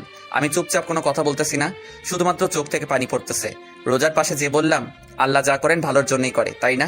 শুধুমাত্র তোমার ভালোই দেখলো, তোমার আল্লাহ আর কারো ভালো দেখালো না। রোজা কোনো কিছু না বলেই কান্না করতে লাগলো। মা আবার বলল, বাসায় চল। মারিয়াকে একবার দেখবো। আর কাউকেই দেখতে দিবে না। আর মেয়েদের লাশ আপন লোক ছাড়া পরপুরুষকে দেখতে দেয় না। ওর মামারে দেখতে দেয় নাই। আমি আর কোনো কথা বললাম না, কারণ এসব নিয়ম কানুন আমি জানি। আমার বুক ফেটে কান্না আসতেছে। রিয়াকে শেষবার দেখতে পারবো না। মার সাথে আমাদের বাসায় আসলাম। কিছুক্ষণ বাসায় বসে উজু করে নামাজে গেলাম। নামাজ শেষে মসজিদের বাইরে এসে দাঁড়ালাম জানাজার জন্য। মসজিদের বাইরে আগে থেকে রিয়ার লাশ রাখা ছিল। একে একে 3 কাতারে জানাজার নামাজ শুরু হলো। জানাজা শেষে দাফন করার পর আর বাসায় যাইনি। সারাটা দিন ইমনের সাথে ছিলাম। রাত 1টার সময় বাসায় আসলাম। ডুপ্লিকেট চাবি দিয়ে ঘরে ঢোকার সাথে সাথে দেখলাম সবাই হলরুমে বসে আছে। আমি কোনো কথা না বলে সোজা আমার রুমে আসতে যাব, তখনই মা বলল, ভাত খাবি না? না, খিদা নাই বলে রুমে চলে আসলাম। শুয়ে শুয়ে ভাবতেছি রিয়ার মৃত্যুর জন্য কাকে দোষ দিব, আমাকে, রোজাকে, মাকে, নাকি রিয়া নিজেই দায়ী। রিয়া আমাকে একবারও বোঝার চেষ্টা করলো না। আজ অনেক একা একা লাগতেছে নিজেকে। এরকম একটা দিন আসবে কোনোদিনও কল্পনাও করতে পারি নাই। কিছুক্ষণ পর, এই যে শুনছেন? শুনতেছি, বলো। উঠেন তো। কেন? উঠেন তো। আমি উঠে পিঠের তলায় একটা বালিশ দিয়ে হেলান দিয়ে বসলাম। রোজা ভাত মাখতে শুরু করলো। আমার মুখের কাছে 1 লোকমা ভাত নিয়ে বলল, হা করুন। আমি চুপচাপ ওর দিকে তাকিয়ে আছি। ও আবারও বলল, কি হলো, হা করুন। তখন বললাম, না, খাবো না। দেখে মনে হচ্ছে সারাদিন কিছুই খান নাই, আরো আপনার হাতে ব্যথা, খাবেন কি করে? নিন, হা করুন। আমি এইবার একটু জোরে চিল্লাই বললাম, খাবো না, শুনো নাই? আওয়াজ শুনে মা রুমের ভিতরে আসলো। এসে রোজাকে বলল, তোরা বলছি না ও খাবে না? ওর জন্য তুইও সারাদিন না খাইয়া রয়েছে। তুই খাইয়া ঘুমাইয়া পড়। আর সোহাগ, রোজারে যেন মারা টারা হয় না। বলে দরজাটা আটকিয়ে চলে গেল। রোজাও ভাত না খেয়ে হাত ধুয়ে বিছানায় শুয়ে পড়লো। কি অদ্ভুত, তাই না? ও আমার জন্য না খেয়ে বসে আছে। রিয়ার কথা ভাবতে ভাবতে ঘুমিয়ে পড়লাম। সকালে রোজার ডাকে ঘুম ভাঙে। চা হাতে নিয়ে দাঁড়িয়ে আছি। চাটা হাতে নিলাম। 1 চুমুক খাওয়ার পরেই রোজা জিজ্ঞাসা করলো, চা কেমন হয়েছে? আমি মাথা নাড়িয়ে ভালো বললাম। আমি নিজেকে অনেক নর্মাল রাখার চেষ্টা করতেছি, যদি কেউ বুঝতে না পারে আমার ভিতর থেকে কি চলতেছে। মানুষের ভালো করতে যে নিজের আপন মানুষকে হারালাম, আর রোজা পেল আপন মানুষ। আমার কাছে মনে হয় এই রোজার জন্য সবকিছু হয়েছে। না ওর সাথে আমার দেখা হতো, না ওর জন্য আজ এই দিন দেখতে হতো। রোজা রোজা রোজা, কি করবো ওকে? আমার মাথায় কাজ করতেছে না। ফ্রেশ হয়ে নাস্তা না করে বাসা থেকে বের হতে যাব, এর মধ্যে রোজা আমার সামনে এসে দাঁড়ালো আর বলল, কোথায় যান? নাস্তা করবেন না? না। ও আমার হাত ধরে নাস্তার টেবিলে নিয়ে যেতে লাগলো। আমার এত পরিমাণ রাগ হলো যে ওর গালে ঠাস ঠাস করে 2টা থাপ্পড় দিয়ে দিলাম। রোজা আমার হাত ছেড়ে দিয়ে ছলছল চোখে আমার দিকে চেয়ে আছে। তুই এই বাড়ির বউ, আমার বউ না? এই কথাটা সবসময় মনে থাকে যেন। চলে আসার সময় মা রুমের দিকে তাকিয়ে দেখি মা আরো আমার দিকে চেয়ে রইছে। বাইরে বের হয়ে দেখি রিয়ার ছোট ভাই বাসার গেটের সামনে দাঁড়িয়ে আছে, হাতে একটা ব্যাগ নিয়ে। ওর পাশে যে দাঁড়ালাম, ও নিচের দিকে চেয়ে আছে। কিছু বলবি আরিয়ান? ও তখন কাঁদতে কাঁদতে আমাকে জড়িয়ে ধরলো। কিছুক্ষণ পর ছেড়ে দিয়ে ব্যাগটা আমার হাতে দিল। আমি হাতে নিয়ে বললাম, কি এতে? ও কাঁদতে কাঁদতে বলল, এটা আপুর ডায়েরি। তুমি যে শাড়ি দিছো সেই শাড়িটা। আমি জানি তুমি আপুকে অনেক ভালোবাসো, কিন্তু কি থেকে কি হয়ে গেল। আমি জানি তুমি অন্যায় কিছু করোনি, কারণ তুমি আপুকে অনেক ভালোবাসতা। চাইছিলাম ডায়েরিটা আমার কাছে রেখে দেবো, কিন্তু ডায়েরির প্রথম পাতায় লেখা, এই ডায়েরির শুধুমাত্র তোমার ধরাছোঁয়া পড়ার অধিকার আছে, তাই তোমার কাছে এই দিতে আসলাম। কি বলবো, আমার মাথায় কিছুই আসতেছে না। আমি ওকে জড়িয়ে ধরে কান্না করতে লাগলাম আর বলতে লাগলাম, তুই আমায় মাফ করে দিস, আজ আমার জন্য তোর বোন। তুমি কোনো কিছু করো নাই, আমি জানি। বলে দৌড়াতে দৌড়াতে চলে গেল আরিয়ান। পিছন থেকে অনেক ডাক দিছিলাম কিন্তু ফিরল না। ব্যাগটা হাতে নিয়ে ইমনের বাসায় গেলাম, যে দেখি ও এখন ঘুমে। ডাক দেওয়ার সাথে সাথে উঠে বসলো আর হাসি মুখে বলল, কি রে মামা, এত সকাল সকাল? এমনি আসলাম। সারাটা দিন ওর সাথে ঘুরলাম, কারণ নিজেকে ব্যস্ত রাখার চেষ্টা করতেছি। রিয়ার কথা যেন মনে না পড়ে, মনে পড়লে কান্না আসে। কেন ও আমাকে রেখে চলে গেল? ওকে আমাকে একটু বিশ্বাস করতো না? রিয়ার কথা যেন মনে না পড়ে, তাই নিজেকে ব্যস্ত রাখতেছি। রাত 11টার দিকে বাসায় আসলাম। দরজায় টোকা দেওয়ার সাথেই দরজা খুলে দিল। রোজা হয়তো আমার অপেক্ষায় ছিল। ভিতরে ঢুকে রুমের দিকে যাচ্ছিলাম, এর মধ্যে রোজা বলল, হাত মুখ ধুয়ে আসুন, আমি টেবিলে ভাত দিচ্ছি। আমি বাইরে থেকে খেয়ে আসছি, এখন আর খাবো না। রোজার দিকে তাকিয়ে দেখি ও করুণ চোখে আমার দিকে চেয়ে আছে। রুমে যে ব্যাগ থেকে ডায়েরিটা বের করে আলমারির ভিতর রাখলাম আর শাড়িটা টেবিলের উপর রাখলাম। ছাদে এসে বসে রইছি। রিয়ার চিঠি আর ডায়েরি আমি এখনো পড়ি নাই, কারণ ভয় পড়ি নাই, না জানি কি লিখছে। হয়তো আমার উপর ওর যত অভিমান আছে সেটা লিখছে। চোখ থেকে পানি পড়তেছে আর মনে মনে বলতেছি, রিয়া কেন তুমি আমাকে একবারও বোঝার চেষ্টা করলে না? এই কি তোমার ভালোবাসা রিয়া? আমি এখন একা একা কেমনে থাকবো? জিন্দা লাশ হয়ে বেঁচে আছি আমি। আরো কিছুক্ষণ বসে থেকে রুমে আসলাম। রুমে ঢোকার সাথে সাথে আমার মেজাজটা চরমে উঠে গেল, কারণ রিয়ার শাড়ি রোজা পরছে। হাসি মুখে রোজা আমার দিকে চেয়ে আছে। আমি ওর সামনে যেয়ে বললাম, এই শাড়ি তোমাকে কে পরতে বলছে? রোজা আমার কথার উত্তর না দিয়ে বলল, কেমন লাগছে আমাকে? এইবার আর নিজের রাগটা আর কন্ট্রোল করতে পারলাম না। ঠাস ঠাস থাপ্পড় দিয়ে বললাম, তুই এই শাড়ি পরছিস কেন? ও কাঁদতে কাঁদতে বলল, আমি মনে করছি এটা আমার জন্য আনছেন। তোর জন্য আনবো? কে তুই? কি হইস তুই আমার, যে তোর জন্য আমি শাড়ি কিনে আনবো? রোজা চুপচাপ দাঁড়িয়ে কান্না করতেছে। আমি আবারও বললাম, শাড়ি খোল। কি হলো, শাড়ি খোল। ও তারপরেও চুপচাপ দাঁড়িয়ে আছে আর কান্না করতেছে। আমি এক প্রকার জোর করে ওর শরীর থেকে শাড়ি খুলে নিলাম। রোজা এখনো দাঁড়িয়ে কান্না করতেছে। অন্য একটা শাড়ি বের করে ওর দিকে ছুঁড়ে মেরে রিয়ার শাড়িটা টেবিলের উপর রেখে আমি ঘুমিয়ে পড়লাম। সকালে দরজায় কড়া শুনে ঘুম থেকে উঠে দেখি রোজা আমার পায়ের উপর ওর মাথাতে ঘুমিয়ে আছে। ঘড়িতে তাকিয়ে দেখি 11টা বাজে। তাড়াতাড়ি দরজা খুললাম। দরজা খুলে দেখি মা দাঁড়িয়ে আছে। মা আমাকে ধাক্কা দিয়ে রুমে ঢুকতে বলল, রোজা কই? মা বিছানার দিকে তাকিয়ে দেখি রোজা শুয়ে রয়েছে। মা রোজার পাশে বসে রোজাকে ডাক দিল। রোজার কোনো সারা শব্দ নাই। এক অজানা আশঙ্কা ভর করলো মনের ভিতর, রোজার কোনো কিছু হয়ে গেল না তো? মা তারপর তাড়াতাড়ি ডাক্তারকে ফোন দিল, কারণ রোজা অজ্ঞান হয়ে পড়ে আছে। মা আমার পাশে এসে বলল, রোজাকে মারছিস? আমি কোনো কথা বলতেছি না, চুপচাপ বসে আছি। মা যা বোঝার বুঝে নিয়েছে। মা এবার বলতে শুরু করলো, আর কত কষ্ট দিবি মেয়েটাকে? 2 দিন না খেয়ে আছে তোর জন্য। যদি কষ্টই দিবি তাহলে কেন ওকে বাঁচাইলি?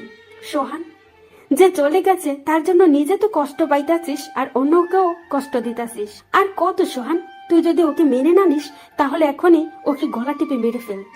মা রোজার কাছে চলে গেছেন মানে আমার রুমে, আর আমি হল রুমে বসে আছি। কি করব ভাবতেছি। দরজায় কেউ করে নাড়লো। খুলে দেখি ডাক্তার। রোজাকে দেখে বলল, না খাওয়ার কারণে শরীর দুর্বল হয়ে গেছে, তাই অজ্ঞান হয়ে গেছে, কিছুক্ষণের মধ্যে জ্ঞান ফিরে আসবে। বলে ডাক্তার চলে গেল। মা রোজার পাশে বসে রোজার মাথায় তেল পানি দিতে লাগলো। আমি পাশে বসে দেখতেছি কি মায়াবী চেহারা। যে কেউ রোজাকে ভালোবাসতে চাইবে। আমি ভালোবাসতাম, কিন্তু আমার সবটা জুড়ে আছে শুধু রিয়া। রোজার জ্ঞান ফিরলো।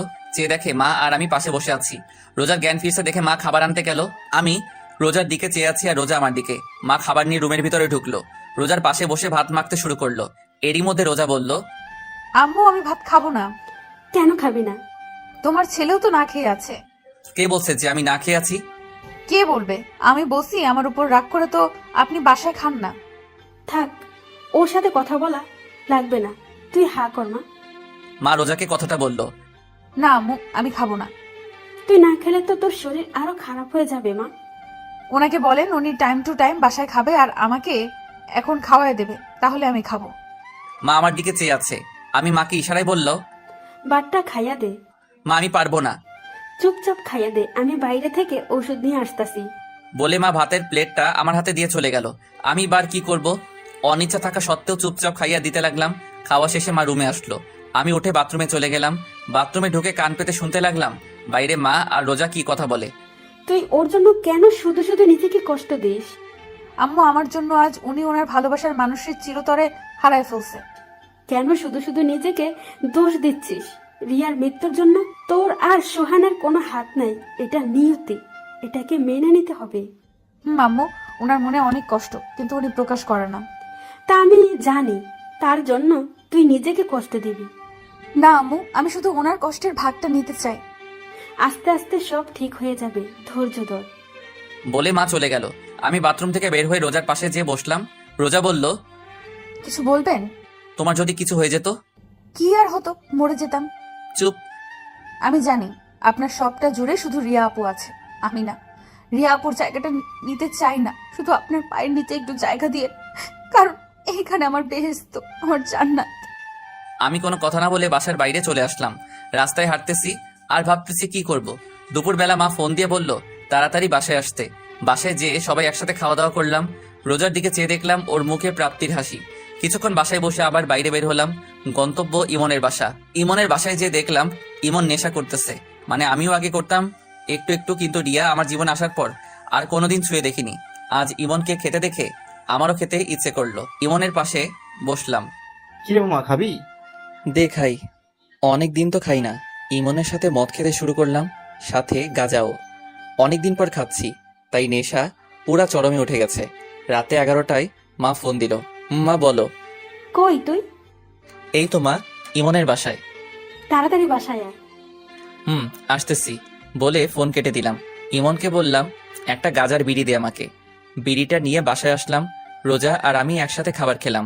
রোজাকে বললাম তুমি ঘুমাও, আমি কিছুক্ষণ পর আসতেছি বলে ছাদে চলে আসলাম।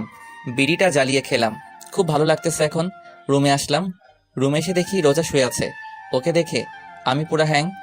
ওর কোমরটা দেখে আমি এইভাবে কোনোদিন কোনো মেয়েকে দেখিনি। আমি আস্তে আস্তে ওর পাশে গেলাম।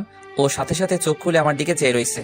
আমি ওর গলায় কিস করতে যাব, এরই মধ্যে রোজা বলল, আপনার মুখ থেকে আজ বাজে গন্ধ আসতেছে। কে শোনে কার কথা? আমি ওর গলায় ঘাড়ে কিস করতেছি আর ও নিজেকে ছাড়ানোর চেষ্টা করতেছে। রোজা আমার গালে থাপ্পড় দিয়ে নিজেকে ছাড়িয়ে নিয়ে চিল্লাইয়া বলল, কি খেয়ে আসছেন? বাজে গন্ধ আসতেছে আপনার মুখ থেকে। আমি পুরা হ্যাং। রোজা আমার গালে থাপ্পড় মারলো, মাথাটা পুরা ছিনছিন করতেছে। রোজার আওয়াজ শুনে মা দরজায় করে নাড়তেছে আর বলতেছে, কি হয়েছে রোজা? দরজা খোল। সোহান, সোহান কি হয়েছে? দরজা খোল। আমি ছলো ছলো চোখে রোজার দিকে চেয়ে আছি, আর রোজা মাথা নিচু করে বোবা কান্না করতেছে। দরজার ঠক ঠক আওয়াজ বাড়তে লাগলো। দরজার ওপাশে মা আর আব্বু জোরে জোরে বলতেছে দরজা খুলতে। নিজের প্রতি নিজের ঘৃণা হচ্ছে। দরজায় আওয়াজ আরো বাড়তে লাগলো। রোজাও দরজা খুলতেছে না, তাই আমি উঠে দরজা খুললাম। মা তাড়াতাড়ি রুমের ভিতর চলে গেল, আর আব্বু আমাকে জিজ্ঞাসা করলো কি হয়েছে। আমি কোনো কথা না বলে ছাদে চলে আসলাম। এদিকে মা ঘরে ঢুকে রোজাকে বলল, কি হয়েছে? রোজা কোনো কথা না বলে মাকে জড়িয়ে ধরে কান্না করতে লাগলো। মা বোঝার চেষ্টা করতেছে আসলে ঘরের ভিতরে কি হয়েছে। রোজার মাথায় হাত বুলাতে বুলাতে আবার জিজ্ঞাসা করলো, কি হয়েছে? রোজা কোনো কথা না বলে আরো জোরে জোরে কান্না করতেছে। মা মনে করলো সোহান হয়তো আজ বেশি কিছু করছে, কারণ সোহান আগে পরে ও রোজাকে মারছে, বেশি কথা বলছে। কিন্তু রোজা এমন ভাবে কাঁদে নাই। কিন্তু আজ না, মা আর ভাবতে পারতেছে না। মার অনেক রাগ হচ্ছে সোহানের উপর। সোহানকে এখন হাতের কাছে পেলে কাঁচা চিবিয়ে খেত। এদিকে আমি ভাবতেছি কি করতে যাচ্ছিলাম রোজার সাথে, আমি নেশার ঘরে। কিন্তু তারপরেও রোজা আমার গায়ে হাত দিবে আমি কোনোদিনও ভাবতে পারি নাই। কিছুক্ষণ পর আস্তে আস্তে নিচে নামতে লাগলাম। রুমে ঢুকে দেখি মা আব্বু হল রুমে বসে আছে। মা রুমের দিকে চেয়ে দেখলাম রোজা মার রুমে বিছানার উপর বসে আমার দিকে চেয়ে কান্না করতেছে। তখন মা আমার সামনে এসে বলল, কি হয়েছে সোহান? কানে কি কম শুনিস? কি হয়েছে বল। আমি কোনো কথা না বলে রুমের দিকে যেতে লাগলাম। তখনই আব্বু আমার ঘাড়ে হাত দিয়ে তার দিকে আমাকে ঘুরিয়ে ঠাস ঠাস করে 2টা থাপ্পড় মারল। আমি এইবার অবাক হলাম, কেননা আমার আব্বু আমার গায়ে আমার জানা মতে কোনোদিন হাত দেয় নাই, কিন্তু আজ রোজার জন্য আমার গায়ে হাত দিল। আমাকে মারছে দেখে রোজা রুম থেকে দৌড়ে বের হয়ে আমাকে জড়িয়ে ধরে বলতে লাগলো, আমার স্বামীকে কেউ আমার জন্য মারবেন না। আমি রোজাকে ছাড়িয়ে নিয়ে বললাম, আজ তোমার জন্য আমার আব্বু আমার গায়ে হাত দিল, আরো কত কিছু দেখার বাকি আছে, আল্লাহই জানে বলে রুমে চলে আসলাম। আমার পিছন পিছন মা আর রোজা রুমে ঢুকলো। মা আমাকে বলতে লাগলো, দেখ সোহান, এইভাবে চলতে থাকলে কেউ ভালো থাকবে না, না তুই, না রোজা, না আমরা, বাকিটা তোর হাতে। বলে মা রুম থেকে চলে গেল। রোজা দরজা লক করে আমার পা জড়িয়ে ধরে কান্না করতে লাগলো আর বলতে লাগলো, আমাকে আপনি মাফ করে দিন, বিশ্বাস করেন আমি আপনাকে মারতে চাইনি, আমাকে মাফ করে দিন। বলে হাউমাউ করে কান্না করতে লাগলো। আচ্ছা ঠিক আছে, তুমি ঘুমিয়ে পড়ো। ও তারপরেও আমার পা ধরে কান্না করতে লাগলো। আমি রোজাকে ডানা ধরে ওকে উঠিয়ে বললাম, যাও ঘুমিয়ে পড়ো, রাত অনেক হয়েছে। ও যে গালে আমাকে মারছে, ওই গালে আলতো করে হাত দিয়ে বলল, সত্যি মাফ করেছেন তো? আমি ওর হাতটা গাল থেকে সরিয়ে বললাম, মাফ করছি, আর তুমিও আমাকে মাফ করে দিও। আসলে আমি একটু নেশা করছিলাম তো, তাই ওই টাইমে মাথা ঠিক ছিল না। কি, আপনি নেশা করছেন কেন? ভালো লাগছে করছি, যাও ঘুমিয়ে পড়ো। কেন করছেন আগে সেটা বলেন। এক কথা কিন্তু বারবার বলতে ভালো লাগে না, যাও ঘুমিয়ে পড়ো। রোজা আর কোনো কথা না বলে মাথা নিচু করে বিছানায় যে শুয়ে পড়লো, আর আমি রিয়ার চিঠিটা বের করে পড়তে লাগলাম। প্রিয় সোহান, তুমি যখন এই চিঠিটা পড়বে তখন হয়তো আমি থাকবো না, চিরদিনের জন্য মিশে যাব মাটির সাথে। আচ্ছা, আমি মরে গেলে তুমি কি কষ্ট পাবে? কষ্ট পাবে, কারণ তুমি আমাকে ভালোবাসো। সত্যিই কি তুমি আমাকে ভালোবাসো সোহান? বড্ড জানতে ইচ্ছে করে। অনেক স্বপ্ন ছিল তোমার বউ হবার, আমার কি পোড়া কপাল, স্বপ্ন স্বপ্নই থেকে গেল। সোহান, একটা মেয়ের সবচাইতে দামি জিনিস কি জানো? মেয়ের স্বামীর ভালোবাসা। আমি চাইলেই তোমাকে আমার করে নিতে পারতাম, কি পারতাম না? কিন্তু একজনের স্বামীকে তার কাছ থেকে কেড়ে নিয়ে নিজেকে সুখী করতে পারবো না।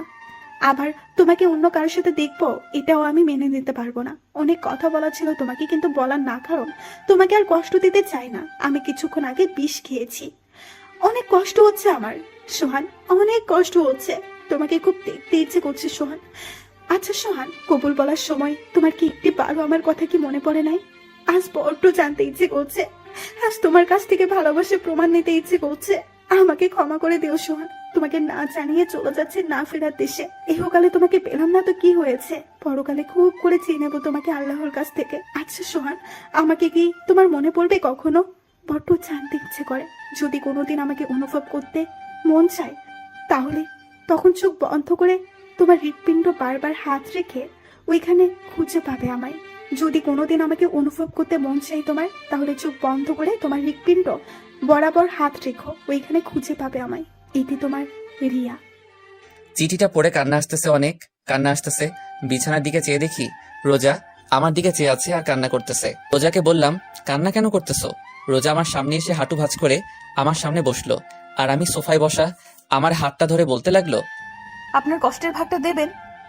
আমি ছলছল চোখে রোজার দিকে চেয়ে আছি, আর রোজা আমার দিকে চেয়ে আছে। উত্তরের আশায় আমি কোনো কথা না বলে আস্তে আস্তে সোফার উপর মাথাটা এলিয়ে দিলাম। কখন যে ঘুমিয়ে পড়ছি খেয়ালই করিনি। সকালে ঘুম ভাঙার পর দেখি রোজা আমাকে জড়িয়ে ধরে ঘুমিয়ে আছে। এইটুকু সোফার উপর কি দুইজন ঘুমানো যায়? রোজা আমার শরীরের উপর ঘুমানো, কি মায়াবী চেহারা। ওর ভালোবাসা চাই আমার কাছ থেকে। আমি আদৌ রোজাকে ভালোবাসতে পারবো কিনা সন্দেহ হয়। কি অদ্ভুত জীবন আমার, যাকে ভালোবাসলাম তাকে তো পেলাম না, আর যাকে চিনি না জানি না তাকেই পেলাম। কি করব আমি এখন? সবকিছু অন্ধকার লাগতেছে। আমার কাছে মনে হয় আমার জীবনটা এখানেই থেমে গেছে। রোজাকে সরিয়ে দিয়ে ঘুম থেকে উঠে ফ্রেশ হয়ে নাস্তা করে বাইরে বের হলাম। চলতি পথে রিয়ার মার সাথে দেখা আমার দিকে এমন ঘৃণার চোখে তাকালো যেন আমি রিয়াকে গলা টিপে মেরে ফেলেছি। রাস্তায় কিছুক্ষণ ঘোরাঘুরির পর দুপুরবেলা বাসায় আসলাম। বাসায় এসে টেবিলে দেখলাম আমার জন্য আমার প্রিয় খাবারগুলো সব রান্না করা। দেখে অনেক খুশি হলাম। তাড়াতাড়ি একটু ফ্রেশ হয়ে খেতে বসলাম। খেতে খেতে মাকে বললাম, মা আজকে রান্নাটা অনেক ভালো হয়েছে। আজ রোজা রান্না করেছে, তুই কি কি পছন্দ করিস আমার কাছে জেনে রান্না করছে। আমাকে তো রান্নাঘরে ঢুকতেই দেয় নাই। আমি রোজার দিকে তাকিয়ে দেখি ও মুচকি মুচকি হাসতেছে। ওর হাসিটা আমার কাছে অনেক ভালো লাগে, কিন্তু এখন কি রকম বিষের মতো লাগতেছে ওর হাসিটা। ওর প্রশংসা করলাম আমি তো জানতামই না যে ও রান্না করছে আজ। খাবার টেবিল আর কোনো কথা বললাম না, চুপচাপ খেয়ে আমার রুমে আসলাম। কিছুক্ষণ পর রোজা আমার রুমে আসলো। এসে শাড়িটা এত পরিমাণ নিচে নামালো যে ওর কোমর সম্পূর্ণ দেখা যাচ্ছে। হয়তো আমাকে কাছে টানার চেষ্টা করছে, কিন্তু আমি ওকে না দেখার ভান করে চুপচাপ বসে রইলাম। আস্তে আস্তে আমার পাশে ঘুরঘুর করতেছে আর কোমরের কাপড়টা একটু সরাচ্ছে আবার দিচ্ছে, একটু সরাচ্ছে আবার দিচ্ছে। এবার আমি রোজাকে বললাম, কিছু বলবা? রোজা মাথা নাড়িয়ে না বলল, আবার মাথা নাড়িয়ে হ্যাঁ বলল। আমি একটু হেসে বললাম, কি বলবা বলো? না মানে কাল রাতে আপনি আমাকে। বলে থেমে গেল। কাল রাতে কি? এই যে আমি ঘুমিয়েছিলাম, আপনি আমাকে। বলে আবার থেমে গেল। আমি বুঝতে পারছি ও কি বলতে চাচ্ছে। আমি বললাম, সরি বললাম না, তখন আমি নেশা করছিলাম তো তাই তোমাকে। না মানে, আচ্ছা সরি, আর কোনোদিনও এমন হবে না।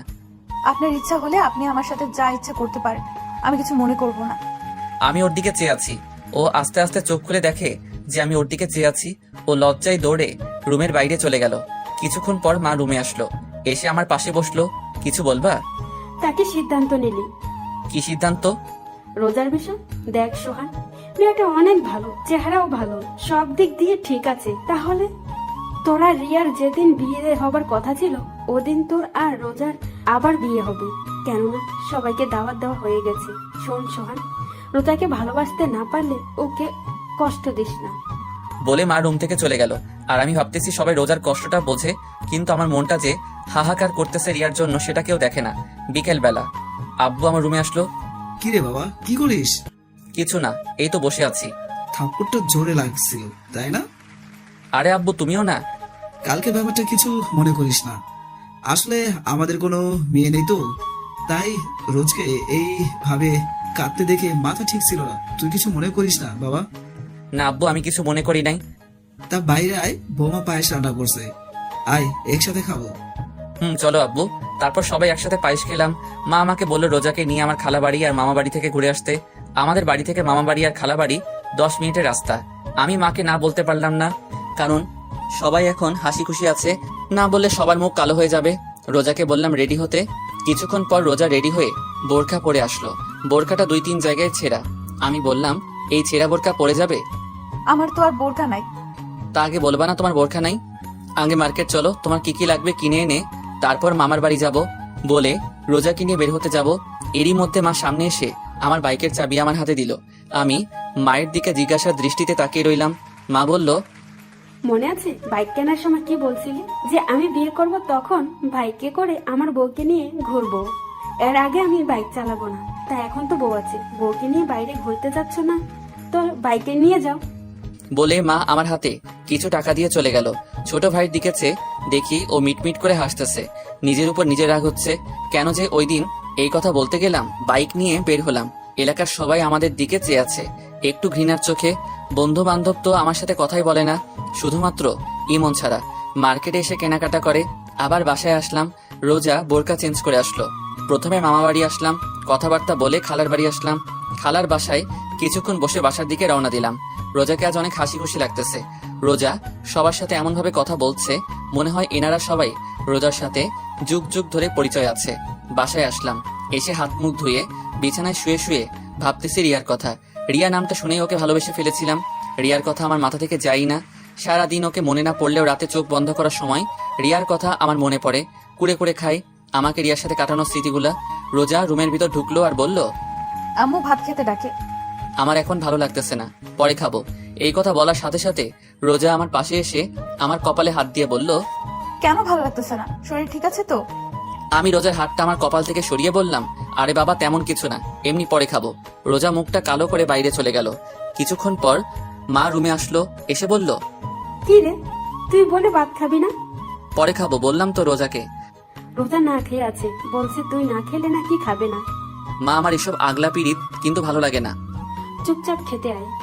বলে মা চলে গেল। আমিও খাইতে যাই নাই, আমার এসব আগলা পিরিত মোটেও ভালো লাগে না। কিছুক্ষণ পর বাইরে থেকে আব্বু ডাকতেছে ভাত খাইতে। একরাশ রাগ নিয়ে খাবার টেবিলে গেলাম। খাবারকে রুমে আসলাম। রোজা মার সাথে একটু কাজ করে রুমে আসলো। আমি বিছানায় শুয়ে আছি। রোজা এসে আমার পাশে শুয়ে পড়লো। আমি উপরের দিকে চেয়ে আছি আর রোজা আমার দিকে। আমি ওর দিকে ফিরে বললাম, কি হলো ঘুমাও? রোজা এক ধ্যানে আমার দিকে চেয়ে আছে। ওর মুখের সামনে আঙুল দিয়ে তুড়ি বাজিয়ে বললাম, কি হলো শুনতে পাও না? কি হয়েছে? বলছিলাম কি, ওইভাবে তাকিয়ে কি দেখো? আমার স্বামীকে। তা দেখা কি হয়েছে? হইলে ঘুমাও। না, দেখা হয় নাই। তাহলে তুমি দেখো আমি ঘুমাই। আপনি এরকম কেন? কি রকম? এই যে আমার সাথে ভালো মতো কথা বলেন না, একটু ভালোবাসেন না। আমি চুপ করে আছি, এই প্রশ্নের উত্তর আমার কাছে নেই। আমার চুপ থাকা দেখে রোজা আমার বুকের উপর হাত দিয়ে একদম মুখের কাছে মুখটা এনে বলল, একটু ভালোবাসলে কি হয়? আমি রোজাকে আমার কাছ থেকে সরিয়ে বললাম, সবকিছু জেনে এই কথা বলো কিভাবে? রোজা আমার আরো কাছে এসে বলল, স্বামী হন, আমার প্রেমিক না। তো তো বুঝি না। ভালো না বাসলে রিয়া আপুর মতো আমিও বিষ খেয়ে মরে যাব। আমি একটু ভয় পেয়ে গেলাম রোজার মুখে এমন কথা শুনে। আমি চুপ আছি দেখে রোজা আবার বলতে লাগলো, কি ভালোবাসবেন নাকি? আমি এখনো চুপচাপ রইলাম।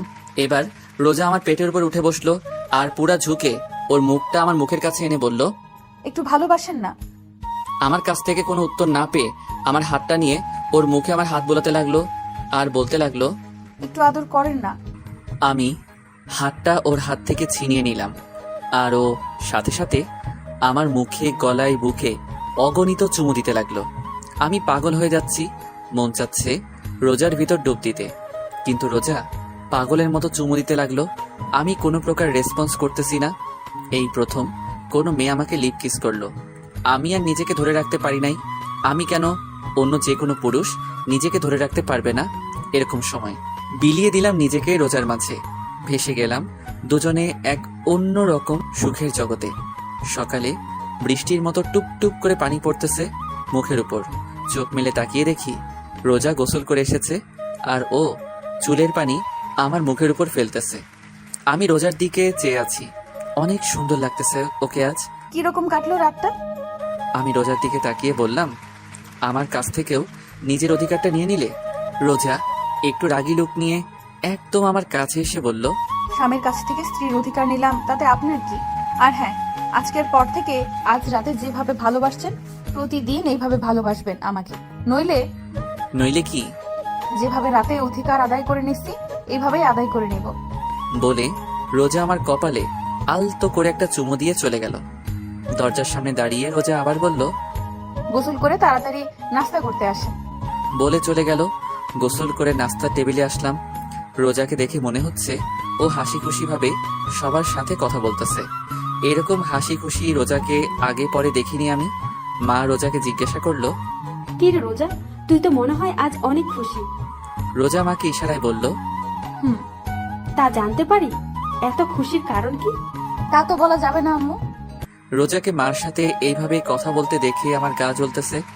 কোন রকম নাস্তা করে বাইরে বের হতে যাব, সামনে এসে রোজা পথ আটকালো আর বলল, কোথায় যাওয়া হচ্ছে শুনি? রোজা এমন ভাবে কথাটা বলল আমার রাগ উঠে গেল। তারপরও আমি শান্তভাবে বললাম, সামনে থেকে সরো। রোজা আবারও বলল, আমি কি বললাম শুনলেন নাই নাকি? আমি রেগে রোজার দুই ডানা ধরে ঘরের ভিতর জোরে সরিয়ে দিয়ে আমি বাইরে চলে আসলাম। বাইরে কিছুক্ষণ ঘোরাফেরা করে বাসায় আসলাম। দেখলাম দরজা খোলা। ভিতরে ঢোকার সাথে সাথে দেখলাম রক্ত আর রক্ত। বাসায় মা, আব্বা, ছোট ভাই, রোজা কেউ নাই। আমার প্রচুর ভয় করতে লাগলো। আমার পুরা শরীর কাঁপতে লাগলো। আর কি হলো? মারে আব্বাকে ফোন দিলাম, কিন্তু তাদের ফোন বাসায়।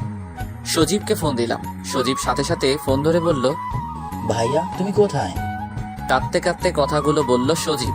কেন, কি হয়েছে? তুমি তাড়াতাড়ি খুলনা মেডিকেলে আসো। কার কি হয়েছে? রোজা ভাবি। কি হয়েছে রোজার? তুমি তাড়াতাড়ি আসো। বলে ফোন কেটে দিল। আমি বাইক নিয়ে হাসপাতালে গেলাম। ভিতরে ঢুকে দেখলাম মা, আব্বা, সজীব অপারেশন থিয়েটারের বাইরে দাঁড়ানো। আমি তাদের পাশে দাঁড়ালাম। মা আমাকে দেখার সাথে সাথেই আমার সামনে এসে আমাকে থাপ্পড় মারলো আর বলতে লাগলো, এত ঘৃণা করিস রোজাকে? মা চুপ, আর না, অনেক সহ্য করেছি, আর না।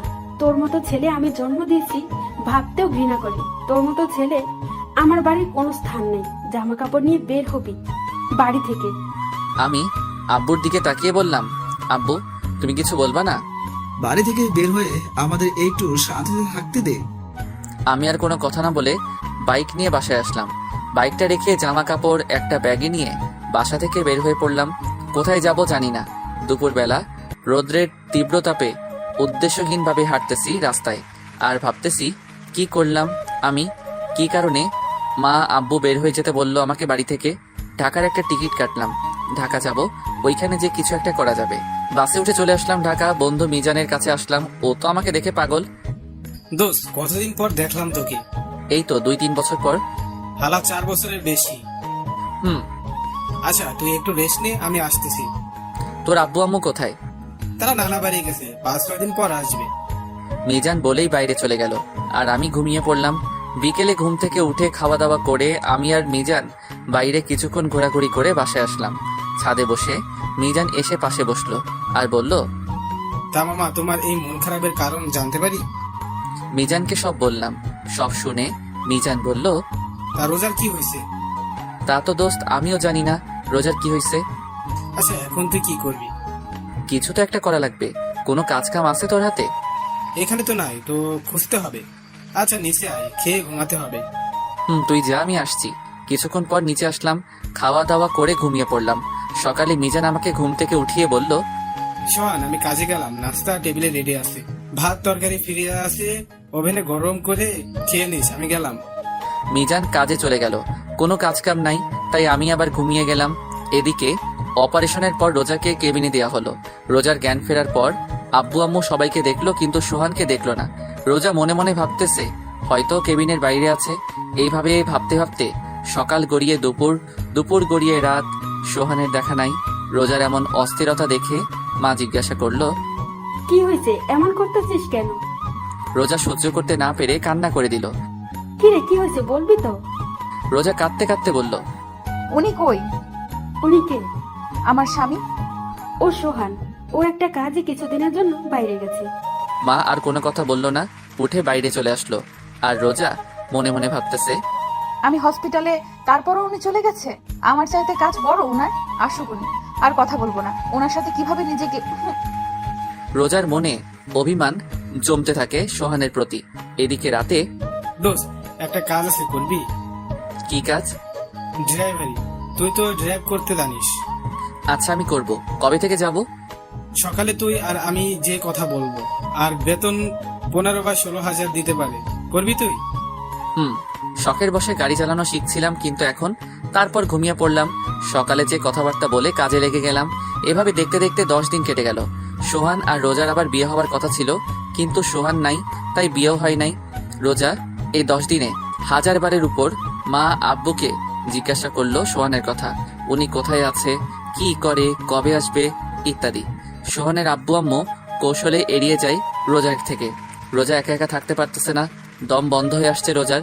একটা মুহূর্ত সোহানকে ছাড়া ভাবতে পারে না রোজা। এইভাবে দেখতে দেখতে আরো 20 দিন কেটে গেল। রোজা এই কয়দিনে ভালোভাবে লক্ষ্য করলো যে ও হাসপাতাল থেকে আসার পরে কাউকে সোহানের সাথে কথা বলতে দেখে নাই। ফোনে কেউ সোহানের কথা জিজ্ঞাসা করে না, সবাই যে যার কাজে ব্যস্ত থাকে। তাহলে সোহান কোথায় গেছে?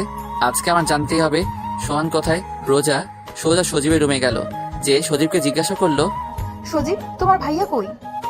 ভাইয়া তো একটা কাজে বাইরে গেছে, কদিন পর চলে আসবে। সজীব, তোমার ভাইয়ার কসম, তোমার ভাইয়া কোথায় আমাকে বলো। না মানে ভাবি। সজীব বলো।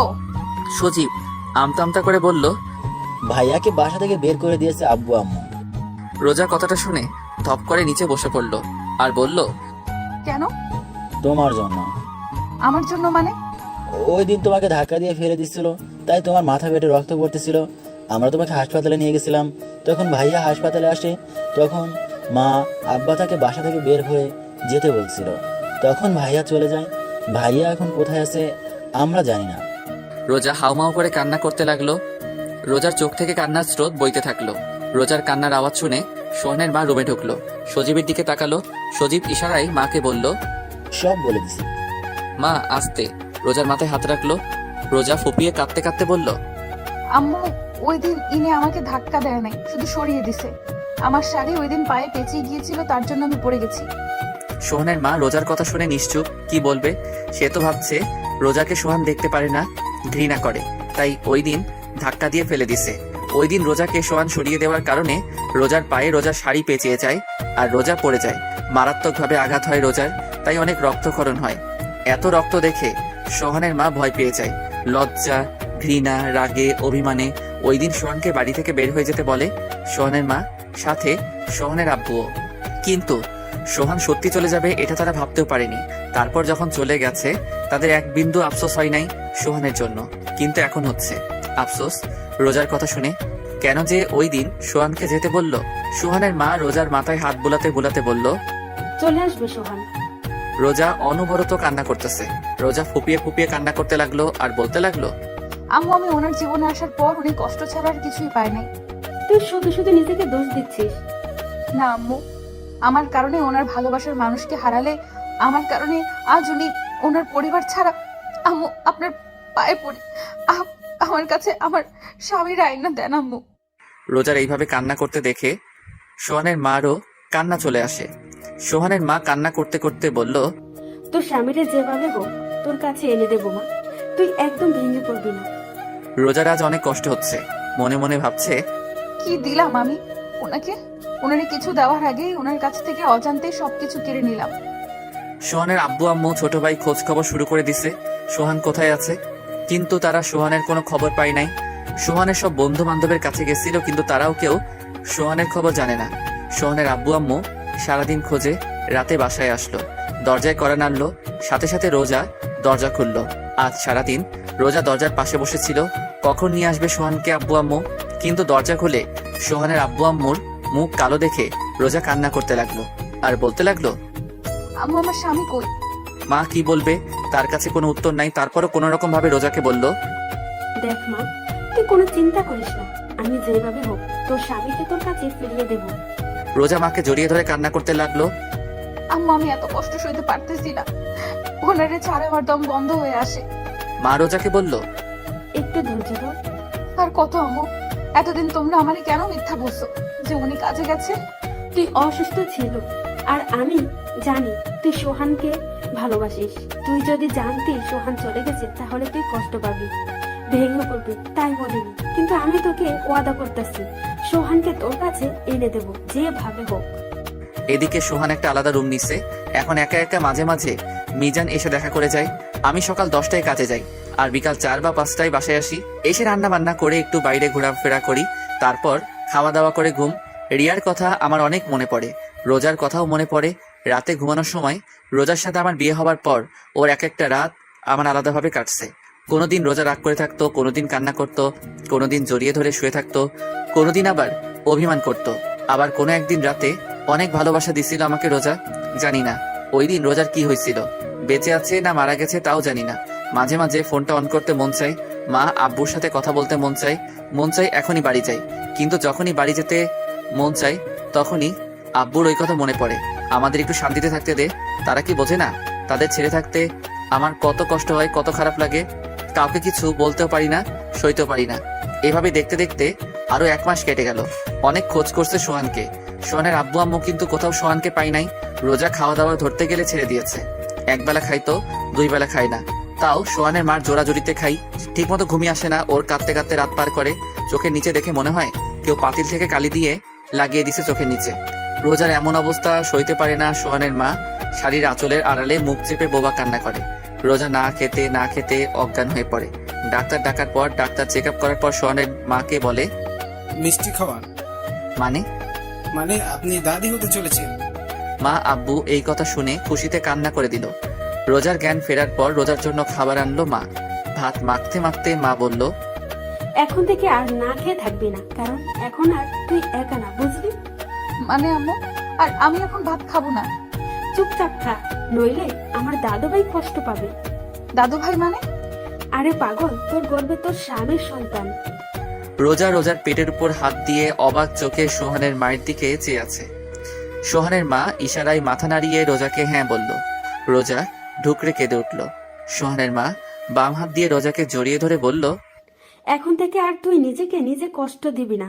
এখন তোর ভিতরে কিন্তু ছোট্ট সোহান বড় হচ্ছে। রোজা অনবরত কান্না করতে আছে।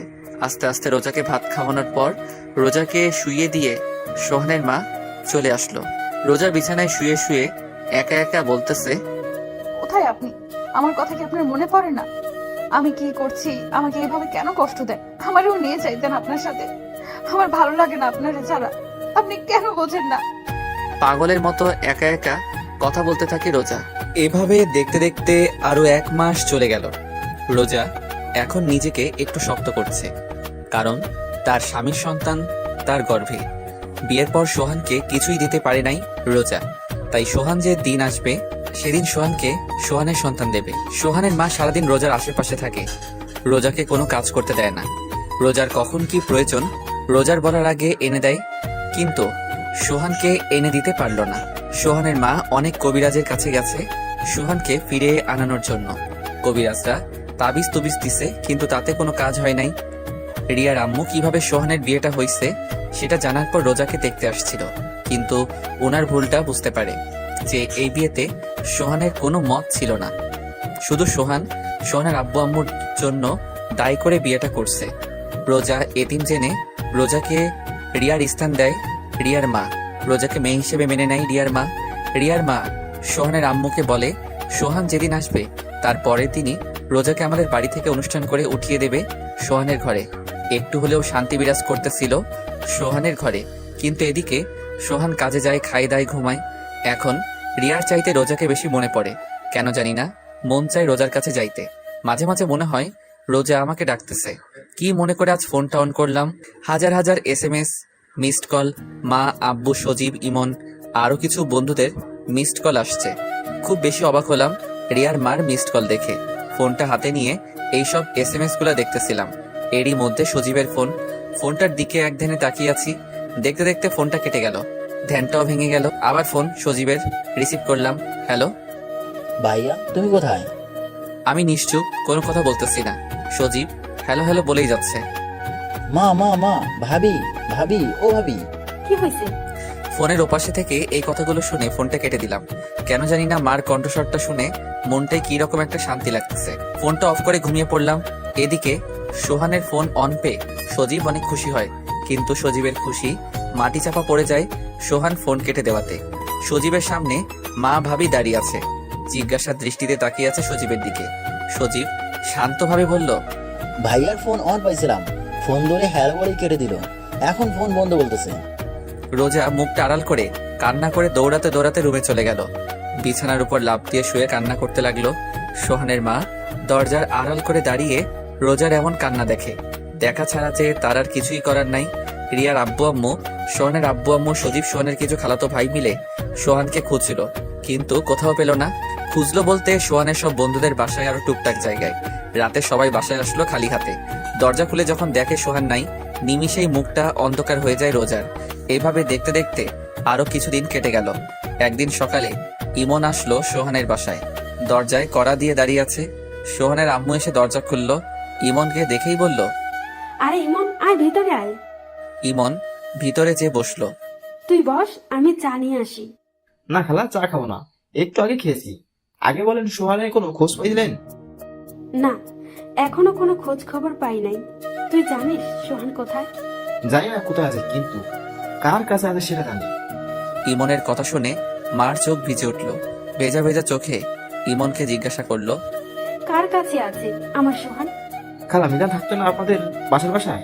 আমার মনে হয় সোহান ওর কাছে আছে, কেননা এই দেখেন মিজান আর সোহানের একটা ফটো ফেসবুকে মিজান ছাড়ছে। সোহানের মা এক ধ্যানে ছবিটার দিকে তাকিয়ে আছে। ফোনটা হাতে নিয়ে রোজার রুমে গেল সোহানের মা। যে দেখে রোজা বিছানায় শুয়ে শুয়ে পেটের উপর হাত দিয়ে কান্না করতেছে। রোজা সোহানের মাকে দেখে বৃথা চেষ্টা করলো চোখের পানি আড়াল করার। সোহানের মা রোজার পাশে বসে ফোনটা দেখিয়ে বলল, এই দেখ তোর স্বামী। রোজা চুপচাপ ছবিটার দিকে তাকিয়ে আছে। ফোনটায় সোহানের ছবির উপর হাত দিয়ে সোহানকে অনুভব করতে লাগলো, আর চোখ থেকে তো পানি পড়তেছে। তুই আর কান্না করবি না, তোর স্বামীরা তোর কাছে 2 দিনের মধ্যে এনে দিব। আম্মু আমি এখনই যাবো ওনার কাছে। এতদিন ধৈর্য ধরছিস, আর 2টা দিন মা, একটু ধৈর্য ধর। এই কথা বলে ফোনটা নিয়ে ইমনের কাছে দিল। আরো কিছুক্ষণ ইমনের সাথে কথা বললো মা। তারপর ইমন চলে গেল। কিছুক্ষণ পর সোহানের আব্বু বাসায় আসলো। আসার সাথেই সোহানের আম্মু জিজ্ঞাসা করলো, পাশের বাসা রেহানারা থাকতে মনে আছে? মনে থাকবে না কেন? মিজানের আম্মু কথা বলছো তো?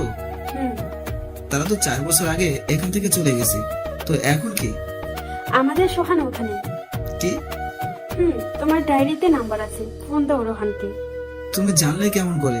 আর ওরাতে ঢাকা থাকে? এত কথা বলার সময় নাই, তুমি নাম্বার বের করে ফোন দাও। আর আমি জানি ওরা ঢাকা থাকে, তার জন্য সচিব গেছে টিকিট কাটতে।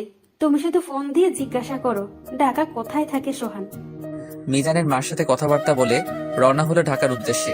সোহানের আব্বু আম্মু, সজীব আর রোজাও যাচ্ছে ঢাকায়। সারাটা পথ রোজা কান্না করতেছিল, কিন্তু ওর মুখে এক অদ্ভুত রকমের তৃপ্তি ছিল। সকাল 8টায় দরজায় অনেক জোরে ধাক্কাধাক্কির আওয়াজ শুনে ঘুম ভাঙলো।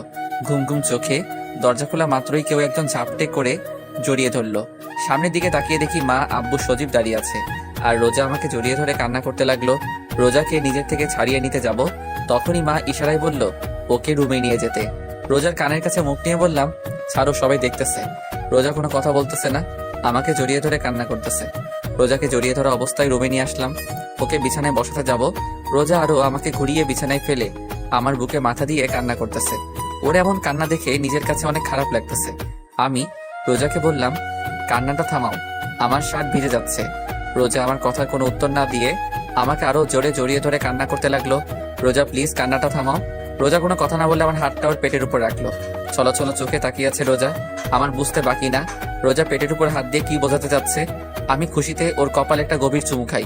রোজা চোখ বুঝে আরো শক্ত করে জড়িয়ে ধরলো আমায়। কিছুক্ষণ পর রোজা ঘুমিয়ে পড়ছে আমার বুকে। মা দরজার সামনে দাঁড়িয়ে আমাকে ডাকতেছে। উঠতে যাব, এর মধ্যে মা রুমে ঢুকলো। রোজা এখনো আমাকে জড়িয়ে ধরে ঘুমিয়ে আছে। উঠতে যাব, এরই মধ্যে মা বলে উঠলো, থাক, ওঠা লাগবে না, শুয়ে থাকতে। রোজার মাথায় হাত বুলাতে বুলাতে মা বলল, কতদিন পর মেয়েটাকে একটু শান্তিতে ঘুমাতে দেখলাম। তুই চুপচাপ শুয়ে থাক, ওর ঘুম ভাঙলে উঠিস। মা এই কথা বলে বাইরে থেকে দরজা লাগিয়ে চলে গেল। আমি পলকহীন ভাবে তাকিয়ে আছি রোজার দিকে। কত বদলে গেছে মাত্র কয়েক মাসে। ওর চোখে মুখে আগের মতো সেই মায়া নেই, কিন্তু কষ্টের ছাপ স্পষ্ট। ও এমন ভাবে আমার বুকের উপর মাথা দিয়ে শুয়ে আছে যে আমি নড়াচড়া করতে পারতেছি না। এমন ভাবে আমার বুকের উপর মাথা রেখে আছে। দুপুরবেলা রোজার ঘুম ভাঙলো। বুক থেকে মাথাটা তুলে আমার দিকে ঘুম ঘুম চোখে তাকিয়ে আবার কান্না করে দিল। রোজার চোখের পানিটা মুছে দিয়ে বললাম, কি হয়েছে, কাঁদতেছো কেন? ও কোনো কথা না বলে শক্ত করে জড়িয়ে ধরে বুকের উপর মাথা রেখে কান্না করতেছে। আমি ওর পিঠে আস্তে করে হাত দিয়ে একটু নাড়া দিয়ে বললাম, রোজা, তোমাকে আমি একদিন বলছি আমার সামনে কান্না করবে না। এইবার রোজা কান্না থামিয়ে চুপচাপ বুকে শুয়ে আছে। রোজা রোজা রোজা কি কথা বলবা না? আচ্ছা ঠিক আছে, কথা বলা লাগবে না, এরকম বোবা হয়ে থাকো। দেখি সরো, আমি উঠবো। এই কথা বলার সাথে সাথে রোজা আরো শক্ত করে আমাকে জড়িয়ে ধরলো। তা কিছু তো বলো। আপনি আমাকে রেখে চলে আসছেন কেন? আমি কোনো কথা না বলে চুপচাপ শুয়ে আছি। আমার চুপ থাকা দেখে রোজা বলল, আপনি কি আমাকে আরো কষ্ট দিবেন? কি রকম অদ্ভুত ভাবে কথাটা বললো রোজা। আমার কাছে মনে হলো ওর এই কথাটা বলতে অনেক কষ্ট হয়েছে। আমার আবার চুপ থাকা দেখে রোজা আস্তে আস্তে ওর মুখটা আমার মুখের কাছে আনলো আর বলল, কি হলো? এখন তো দেখি আপনি বোবা হয়ে গেছেন। আমি কি বলবো? ও জোরে জোরে নিঃশ্বাস নিতেছে আর ওর সব নিঃশ্বাস আমার মুখের উপর পড়তেছে। অনেক ভালো লাগতেছে এই মুহূর্তটা। মন চাচ্ছে ওর ঠোঁটে একটু ডুব দেই, কিন্তু মনের কথা মনে রেখে রোজাকে আমতা আমতা করে ঢোক গিলে বললাম, শুধু রোজা। রোজা বলার সাথে সাথে রোজা ও ঠোঁটটা আমার ঠোঁটে ডুবিয়ে দিল। কতক্ষণ ছিলাম আমি জানি না। দরজায় কড়া শুনে দুজনের হুঁশ আসে। লজ্জায় কেউ কারো দিকে তাকাতে পারছি না। আমি দরজা খুলতে যাব, এরই মধ্যে রোজা চিল্লাই বলে উঠল, কে? দরজার ওপাশ থেকে মা বলে উঠল, আমি। আম্মু তুমিও না, তুমি যাও, আমরা পরে বের হচ্ছি। আচ্ছা, তোর যখন খুশি তখন বের হ। টেবিলে খাবার রাখা আছে, আমরা একটু মেজানদের বাসায় যাচ্ছি। আচ্ছা আম্মু, ঠিক আছে। আচ্ছা, আমি যাই। তাড়াতাড়ি আসবা আম্মু। হুম। মা আব্বু চলে গেল। আমি রোজাকে বললাম, মার সাথে কেউ এইভাবে কথা বলে? আমি বলি, আমার মা আমি যেমন কথা বলি তাতে আপনার কি? ওই কথা বলে রোজা আবার ওর ঠোঁট আমার ঠোঁটের কাছে আনতে লাগলো। আমি বললাম, রোজা না, একদম না। আবার ডুবিয়ে দিল রোজা রোজার ঠোঁট আমার ঠোঁটের উপর। কিছুক্ষণ পর নিজেকে রোজার কাছ থেকে ছাড়িয়ে নিয়ে বললাম, যাও হাত মুখ ধুয়ে আসো, ভাত খাবো। না, আমার খিদা নাই, আমি অন্য কিছু খাবো। আমার ঠোঁট দেখিয়ে বলল কথাটা। আমিও একটু রাগী লোক নিয়ে বললাম, এতক্ষণ খাইছো, মন ভরে নাই? ও একটু কান্না করে দিয়ে বলল, আপনি খালি রাগ দেখান আমার উপর। আচ্ছা আচ্ছা, আর রাগ দেখাবো না, এইবার তো কান্না থামাও। আগে আমার এইখানে এইখানে এইখানে চুমু দেবেন, তাহলে কান্না থামাবো। একটু বেশি বেশি হয়ে যাচ্ছে না? এইবার রাগী লোক নিয়ে বলল, দেবেন না তাই তো? আপনি আর কি দিছেন আমাকে কষ্ট ছাড়া? আচ্ছা আচ্ছা দিতেছি বলে ওর দিকে আগাতে লাগলাম। ও চোখ বন্ধ করে আছে, চোখটা হালকা ভিজা ভিজা, ঘন ঘন ঢোক গিলতেছে। চোখের নিচে কালো দাগ পড়ে আছে, তো কি হয়েছে? ওকে এখন অনেক সুন্দর লাগতেছে। আমি একদম ওর কাছে গিয়ে দাঁড়িয়ে আস্তে করে বললাম, দেওয়া কি লাগবেই? রোজা কোনো কথা না বলে চোখ বন্ধ থাকা অবস্থায় মাথা নাড়িয়ে হ্যাঁ বলল। আমি প্রথমে ওর কপালে, তারপর ঠোঁটে, তারপর গলায় একটা একটা করে চুমু দিলাম। গলায় চুমু দেওয়ার সাথে সাথে রোজা আমাকে ঝাপটে ধরলো। অনেকক্ষণ পর ছাড়লো আমাকে। যাও হাত মুখ ধুয়ে আসো, ভাত খাবো এখন। রোজা ফ্রেশ হয়ে আসলো, তারপর আমি একটু ফ্রেশ হলাম। দুজনে একসাথে খাবার টেবিলে বসলাম। আমি খেতে শুরু করলাম, কিন্তু রোজা না খেয়ে আঙুল দিয়ে ভাত নাড়াচাড়া করতেছে। তাই আমি বললাম, খাও। রোজা কোনো কথা বলতেছে না। আমি আবার বললাম, কি হলো, খাও। এবার রোজা আমতা আমতা করে বলল, কেউ যদি খাওয়াইয়া দেয় তাহলে আমি খাবো, আর নইলে খাবো না। এই যে, ঢং না করে চুপচাপ খাও। রোজা কোনো কথা না বলে খাবার টেবিল থেকে উঠে রুমে চলে গেল। আমি এখন আর কি করব, একটা প্লেটে ভাত তরকারি নিয়ে রুমে আসলাম। রুমে এসে দেখি রোজা বিছানায় শুয়ে কান্না করতেছে। আমি ওর গায়ে হাত দিয়ে ডাক দিলাম, রোজা এই নাও খাও, না খাইলে তো শরীর খারাপ হবে তোমার। আমি না খেলে আপনার কিছু যায় আসে? আর আমার শরীর খারাপ হলে আপনার কি? তোমার শরীর খারাপ হলে আমার কিছু যায় আসে না, কিন্তু আমার সন্তান তোমার গর্ভে। তোমার শরীর খারাপ হলে আমার সন্তানেরও সমস্যা হবে। নাও হা করো। এখনো মুখ ফুলিয়ে অন্যদিকে ফিরে বসে আছে রোজা। ওর শরীর আর ওর চেহারা দেখে অনেক কষ্ট হচ্ছে। মাত্র কয়েক মাসে কি অবস্থা করছে নিজের, আর কয়েক মাস ওর থেকে দূরে থাকলে হয়তো মরেই যেত। ওর গাল ফুলিয়ে বসে থাকতে দেখতে আমার একদমই ভালো লাগে না। রোজাকে আবার বলতে লাগলাম, রোজা তোমার জন্য আমার মনে একটু হলেও জায়গা হয়েছে, কিন্তু কতখানি জায়গা হয়েছে তা আমি জানি না, কারণ আমি এখনো রিয়াকে ফিল করি, অনুভব করি। এইবার রোজা আমার দিকে ফিরলো আর বলল, আপনার মনে আমার জন্য যতটুকু জায়গা হয়েছে তাতেই আমার হবে, আর বাকিটুকু জায়গা আপনি রিয়া আপুকে রাখবেন। আর ভুলেও যদি অন্য কোনো মেয়ে আমার আর রিয়া আপুর জায়গায় আসে তাহলে কিন্তু আপনার। তাহলে কি আমার? আগে আসুক না কেউ, তারপর। তা শুনি, আসলে কি করবা? আপনারা কেন বলবো? আচ্ছা বলা লাগবে না, নাও হা করো। আগে আপনি ভালোভাবে বসেন। এইভাবে তো ঠিক আছে। আরে বসতে বসে বসেন। তারপর সোজাভাবে বসলাম। বসার সাথে সাথে রোজা আমার কোলের উপর বসলো। বসে ওর হাঁটুর উপর ভাতের প্লেটটা রেখে বলল, এবার খাওয়ায় দেন। আমি ওর কাণ্ড দেখে অবাক। আমি রোজাকে ভাত খাওয়াতে লাগলাম। ও ভাত খাচ্ছে আর আমার দিকে চেয়ে আছে। চোখ থেকে টুপ টুপ করে পানি পড়তেছে। কোনো কথা বলতেছে না। ওর চোখ অনেক কথা বলে, ওর মনে অনেক কষ্ট, সেটা ব্যাখ্যা করে। মাঝে মাঝে ওর চোখের দিকে তাকাতে ভয় করে। নিজেকে অপরাধী মনে হয়। না জানি ওর উপর অনেক অপরাধ করছি। ওর সাথে খাওয়া শেষে রোজাকে বললাম, তুমি একটু রেস্ট নাও, আমি বাইরে থেকে আসতেছি।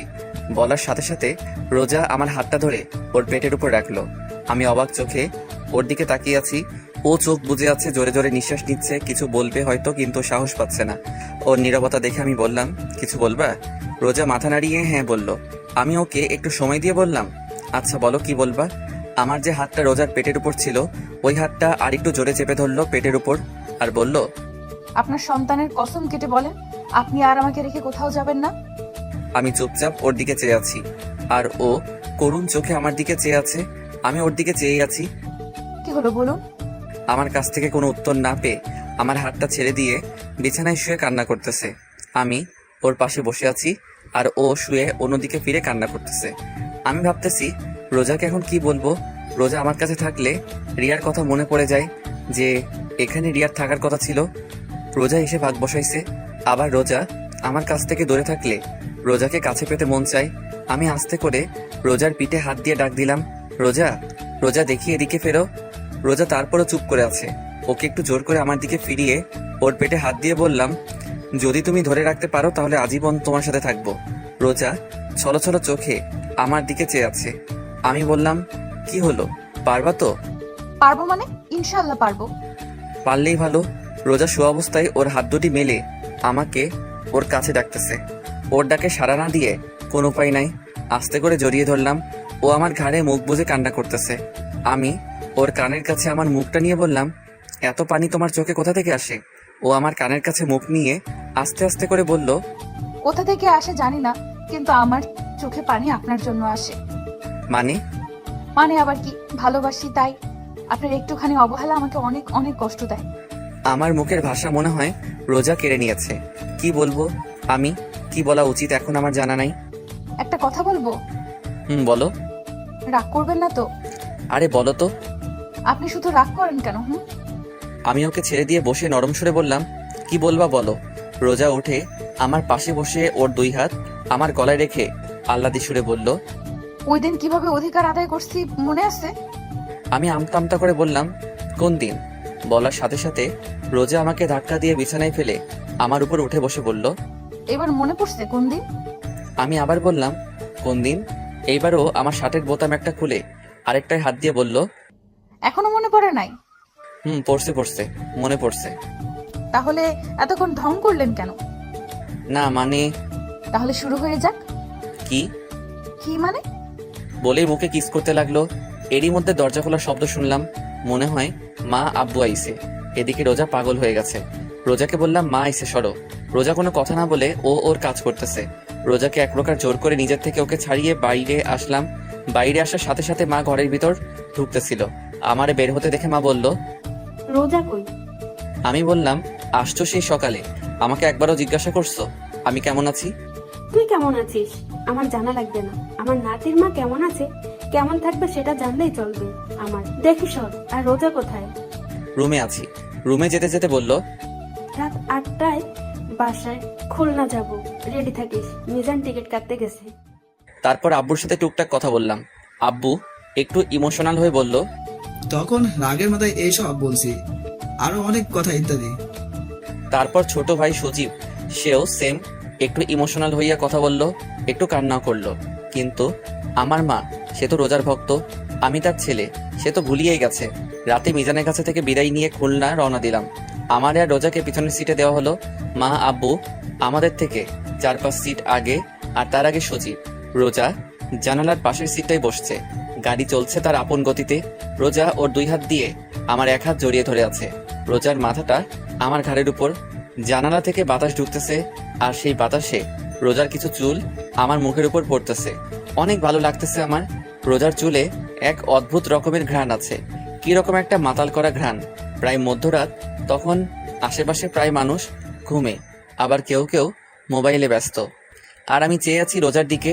অপরূপ সুন্দর লাগতেছে রোজাকে। কোন সময় চাঁদের আলো পড়তেছে, আবার কোন সময় সোডিয়ামের আলো পড়তেছে রোজার মুখের উপর, যা ওর সৌন্দর্যকে আরো বাড়িয়ে দিয়েছে। অনেক ভালো লাগতেছে এই সময়টা। এইভাবেই সারাটা পথ রোজার দিকে চেয়েছিলাম। বাসায় এসে আমি অবাক, কারণ বাসায় মেহমান ভরা। মনে হয় কোনো আয়োজন হবে। রুমে আসলাম, কতদিন পর আমার নিজের রুমে আসলাম। বিছানায় গাটা এলিয়ে দিলাম। বাসায় আসার পর রোজাকে আর দেখতে পাই নাই। মনে মনে ওকে খুঁজছি, কিন্তু পাই নাই। লজ্জায় কাউকে জিজ্ঞাসা করি নাই। কিছুক্ষণ পর আমার 2 খালাতো ভাই আমার রুমে আসলো। এসে বলল, ভাইয়া এই নাও, এগুলো পরে বাইরে আসো। বলে আমার হাতে একটা নতুন লুঙ্গি আর একটা গেঞ্জি দিয়ে চলে গেল। আমি ওদের কথায় পাত্তা না দিয়ে লুঙ্গি আর গেঞ্জি বিছানার পাশে রেখে চুপচাপ বিছানায় শুয়ে আছি। রোজার অপেক্ষায় আছি কখন আসবে, কিন্তু ওর আসার কোনো নামগন্ধই নাই। কিছুক্ষণ পর মা আসলো। এসে বলল, কি হলো, তুই এখনো চেঞ্জ করিস নাই? মা, এইগুলো কেন পরবো? তাড়াতাড়ি পর, তোর আর রোজার গায়ে হলুদ আজ, আর আজ রাতে বিয়ে। মা, এসব কি জন্য? তোর জানা লাগবে না, তাড়াতাড়ি পর এগুলা, পরে বাইরে আয়। বলে মা চলে গেল। এই রোজা যে কোথায় গেল? বাসা আসার পর এখনো আমার সামনে আসলো না। লুঙ্গি আর গেঞ্জি পরে বাইরে আসলাম। ছোট ভাইরা আমাকে দেখে হাসতেছে। কোনো সময় তো আমাকে লুঙ্গি পরতে দেখে নাই, তো তাই হয়তো হাসতেছে। আমার কিছু খালাতো মামাতো বোন আর কিছু পাড়া প্রতিবেশী হলুদ শাড়ি পরে বাইরে বের হচ্ছে। আমি আমার খালাতো ভাই শিহাবকে বললাম, ওরা কোথায় যায়? রিয়া আপুদের বাসায়। আমি অবাক চোখে শিহাবের দিকে তাকিয়ে বললাম, রিয়াদের বাসায় যায় কেন? আরে রোজা ভাবি তো রিয়া আপুদের বাসায়। সকালে রিয়া আপুর মা এসে নিয়ে গেছে রোজা ভাবিকে। আমি শিহাবের কথা আগামাথা কিছুই বুঝি নাই। তা রোজাকে কেন নিয়ে গেছে রিয়ার আম্মু? রিয়ার আব্বু আম্মু রোজা ভাবিকে রিয়ার স্থান দিয়েছে, তাই এখন থেকে রোজাই রিয়া, রিয়া আপুর আব্বু আম্মুর কাছে। বুঝলাম। তা ওরা কি করতে গেছে রিয়াদের বাসায়? কি করতে যাবে? রোজা ভাবিকে গায়ে হলুদ দিতে গেছে। ও আচ্ছা, আমি রুমে যাই, দরকার পড়লে ডাক দিস। আচ্ছা। রুমে এসে বসে বসে ভাবতেছি, রিয়ার আব্বু আম্মুর আবার কি হলো? রোজাকে সোজা মেয়ে হিসেবে মেনে নিল? তাদের আর কোনো মেয়ে নাই, তার জন্য নাকি অন্য কিছু? সব ভাবতেছি। কিছুক্ষণ পর শিহাব আসলো। রুমে এসে বলল, ভাইয়া চলো। কোথায়? কোথায় আবার, বাইরে আসো, এখন তোমার গায়ে হলুদ দেবে। আমি আর কোনো কথা না বলে শিহাবের সাথে বাইরে আসলাম। দূর সম্পর্কের নানীরা এসে আমাকে নিয়ে একটা পাড়ার উপর দাঁড় করালো। কিছু কিছু মহিলারা আদি যুগের গান গাইতে লাগলো। কেউ কেউ আমার গায়ে হলুদ দিয়ে যাচ্ছে। এইভাবে অনেক নিয়ম কানুনের পর শেষ হলো গায়ে হলুদ। আমাকে ভালো মতো গোসল করিয়ে ঘরে নিয়ে আসলো। সন্ধ্যাবেলা একটা শেরওয়ানি পরে কিছু লোকদের সাথে রিয়াদের বাসায় গেলাম। অনেক সুন্দর করে সাজানো হয়েছে রিয়াদের বাড়ি। পুরা বাড়ি লাল নীল ছোট ছোট লাইটে ভরপুর। রিয়াদের বাড়ির ভিতর ঢুকলাম, বুকটা ধকধক করতেছে। বাড়িতে ঢোকার সাথে সাথে রিয়ার ছোট ভাই দৌড়ে এসে আমাকে জড়িয়ে ধরলো। আমি ওকে জড়িয়ে ধরে বললাম, কি হয়েছে? ও কোনো কথা না বলে আমার হাত ধরে বরের বসার জায়গায় বসলো। রিয়ার আব্বু আম্মু আমার আশেপাশে ছিল, কিন্তু কোনো কথা বলে নাই আমার সাথে। এখনো ধীরে ধীরে বিয়ের কাজ শেষ হলো। রিয়ার আব্বু আম্মু এখন আমার পাশে বসা। রিয়ার মা আমার মাকে ফোন দিয়ে বলল তাদের বাড়ি আসতে। রিয়ার আম্মু আমার পাশে বসে আছে, কিছু বলবে হয়তো কিন্তু বলতে পারতেছে না। ওনার এরকম অবস্থা দেখে আমি জিজ্ঞাসা করলাম, খালা কেমন আছেন? কোনো কথা বলতেছে না, শাড়ির আঁচলটা মুখে দিয়ে অন্যদিকে ফিরে আছে। আমি এবার বললাম, মা কেমন আছেন? রিয়ার আম্মু আমার দিকে ছলো ছলো চোখে তাকিয়ে আছে। আমার সামনে দাঁড়িয়ে তার হাত দিয়ে আবার গাল ধরে বলল, আমাদের ক্ষমা করে দিস বাবা। আপনি এগুলো কি বলতেছেন? ওই দিন রিয়াকে তোরে দেখতে দিই নাই। আরে থামো, কি এসব কি কথা বলতেছো? না মা, নে। ওনার কথা বলা শেষ হবার আগে আমার মা আসলো, এসে রিয়ার আম্মুকে বলল, কিসের জন্য ডাকলি? চল নতুন বউ বরকে একসাথে ঘরে তুলে নিই। চল, এতে আবার আমারে ডাকা লাগে? কিছুক্ষণ পর রিয়ার আম্মু আমার হাত ধরে নিয়ে রিয়ার রুমে নিয়ে যেতে লাগলো। পিছে তাকিয়ে দেখি রোজাকে মা আমার পিছনে পিছনে নিয়ে আসতেছে। রিয়ার রুমে আসলাম। রুমে ঢোকার সাথে সাথে এক অদ্ভুত অনুভূতি হলো মনে হলো আমার পুরো শরীরের ভিতর কিরকম জানি ঠান্ডা বাতাস বয়ে গেল। রিয়ার আম্মু আমাকে খাটে বসালো, রোজাকে আমার পাশে বসালো হয়েছে। আজ আবার রোজা বধূ সাজে সেজেছে। রিয়ার আম্মু আমার হাতটা নিয়ে রোজার হাতের উপর রাখলো, রেখে বলল, সোহান আজ থেকে রোজাকে ভালোবাসবা রিয়ার মতো, কারণ এখন থেকে আজীবনের জন্য রোজা আমার মেয়ে। এইবার মা আমার আর রোজার হাত ধরে বলল, সোহান যে চলে গেছে তাকে ভেবে কোনো লাভ নাই। আমরা এখন রিয়ার জন্য দোয়া ছাড়া কিছুই করতে পারবো না। এবার আমি বললাম, দোয়া করব আল্লাহ যেন পরকালে আমাকে রিয়ার সাথে রাখে। আমার কথা শুনে রিয়ার আম্মু আর আমার মা আমার দিকে অবাক চোখে তাকিয়ে আছে।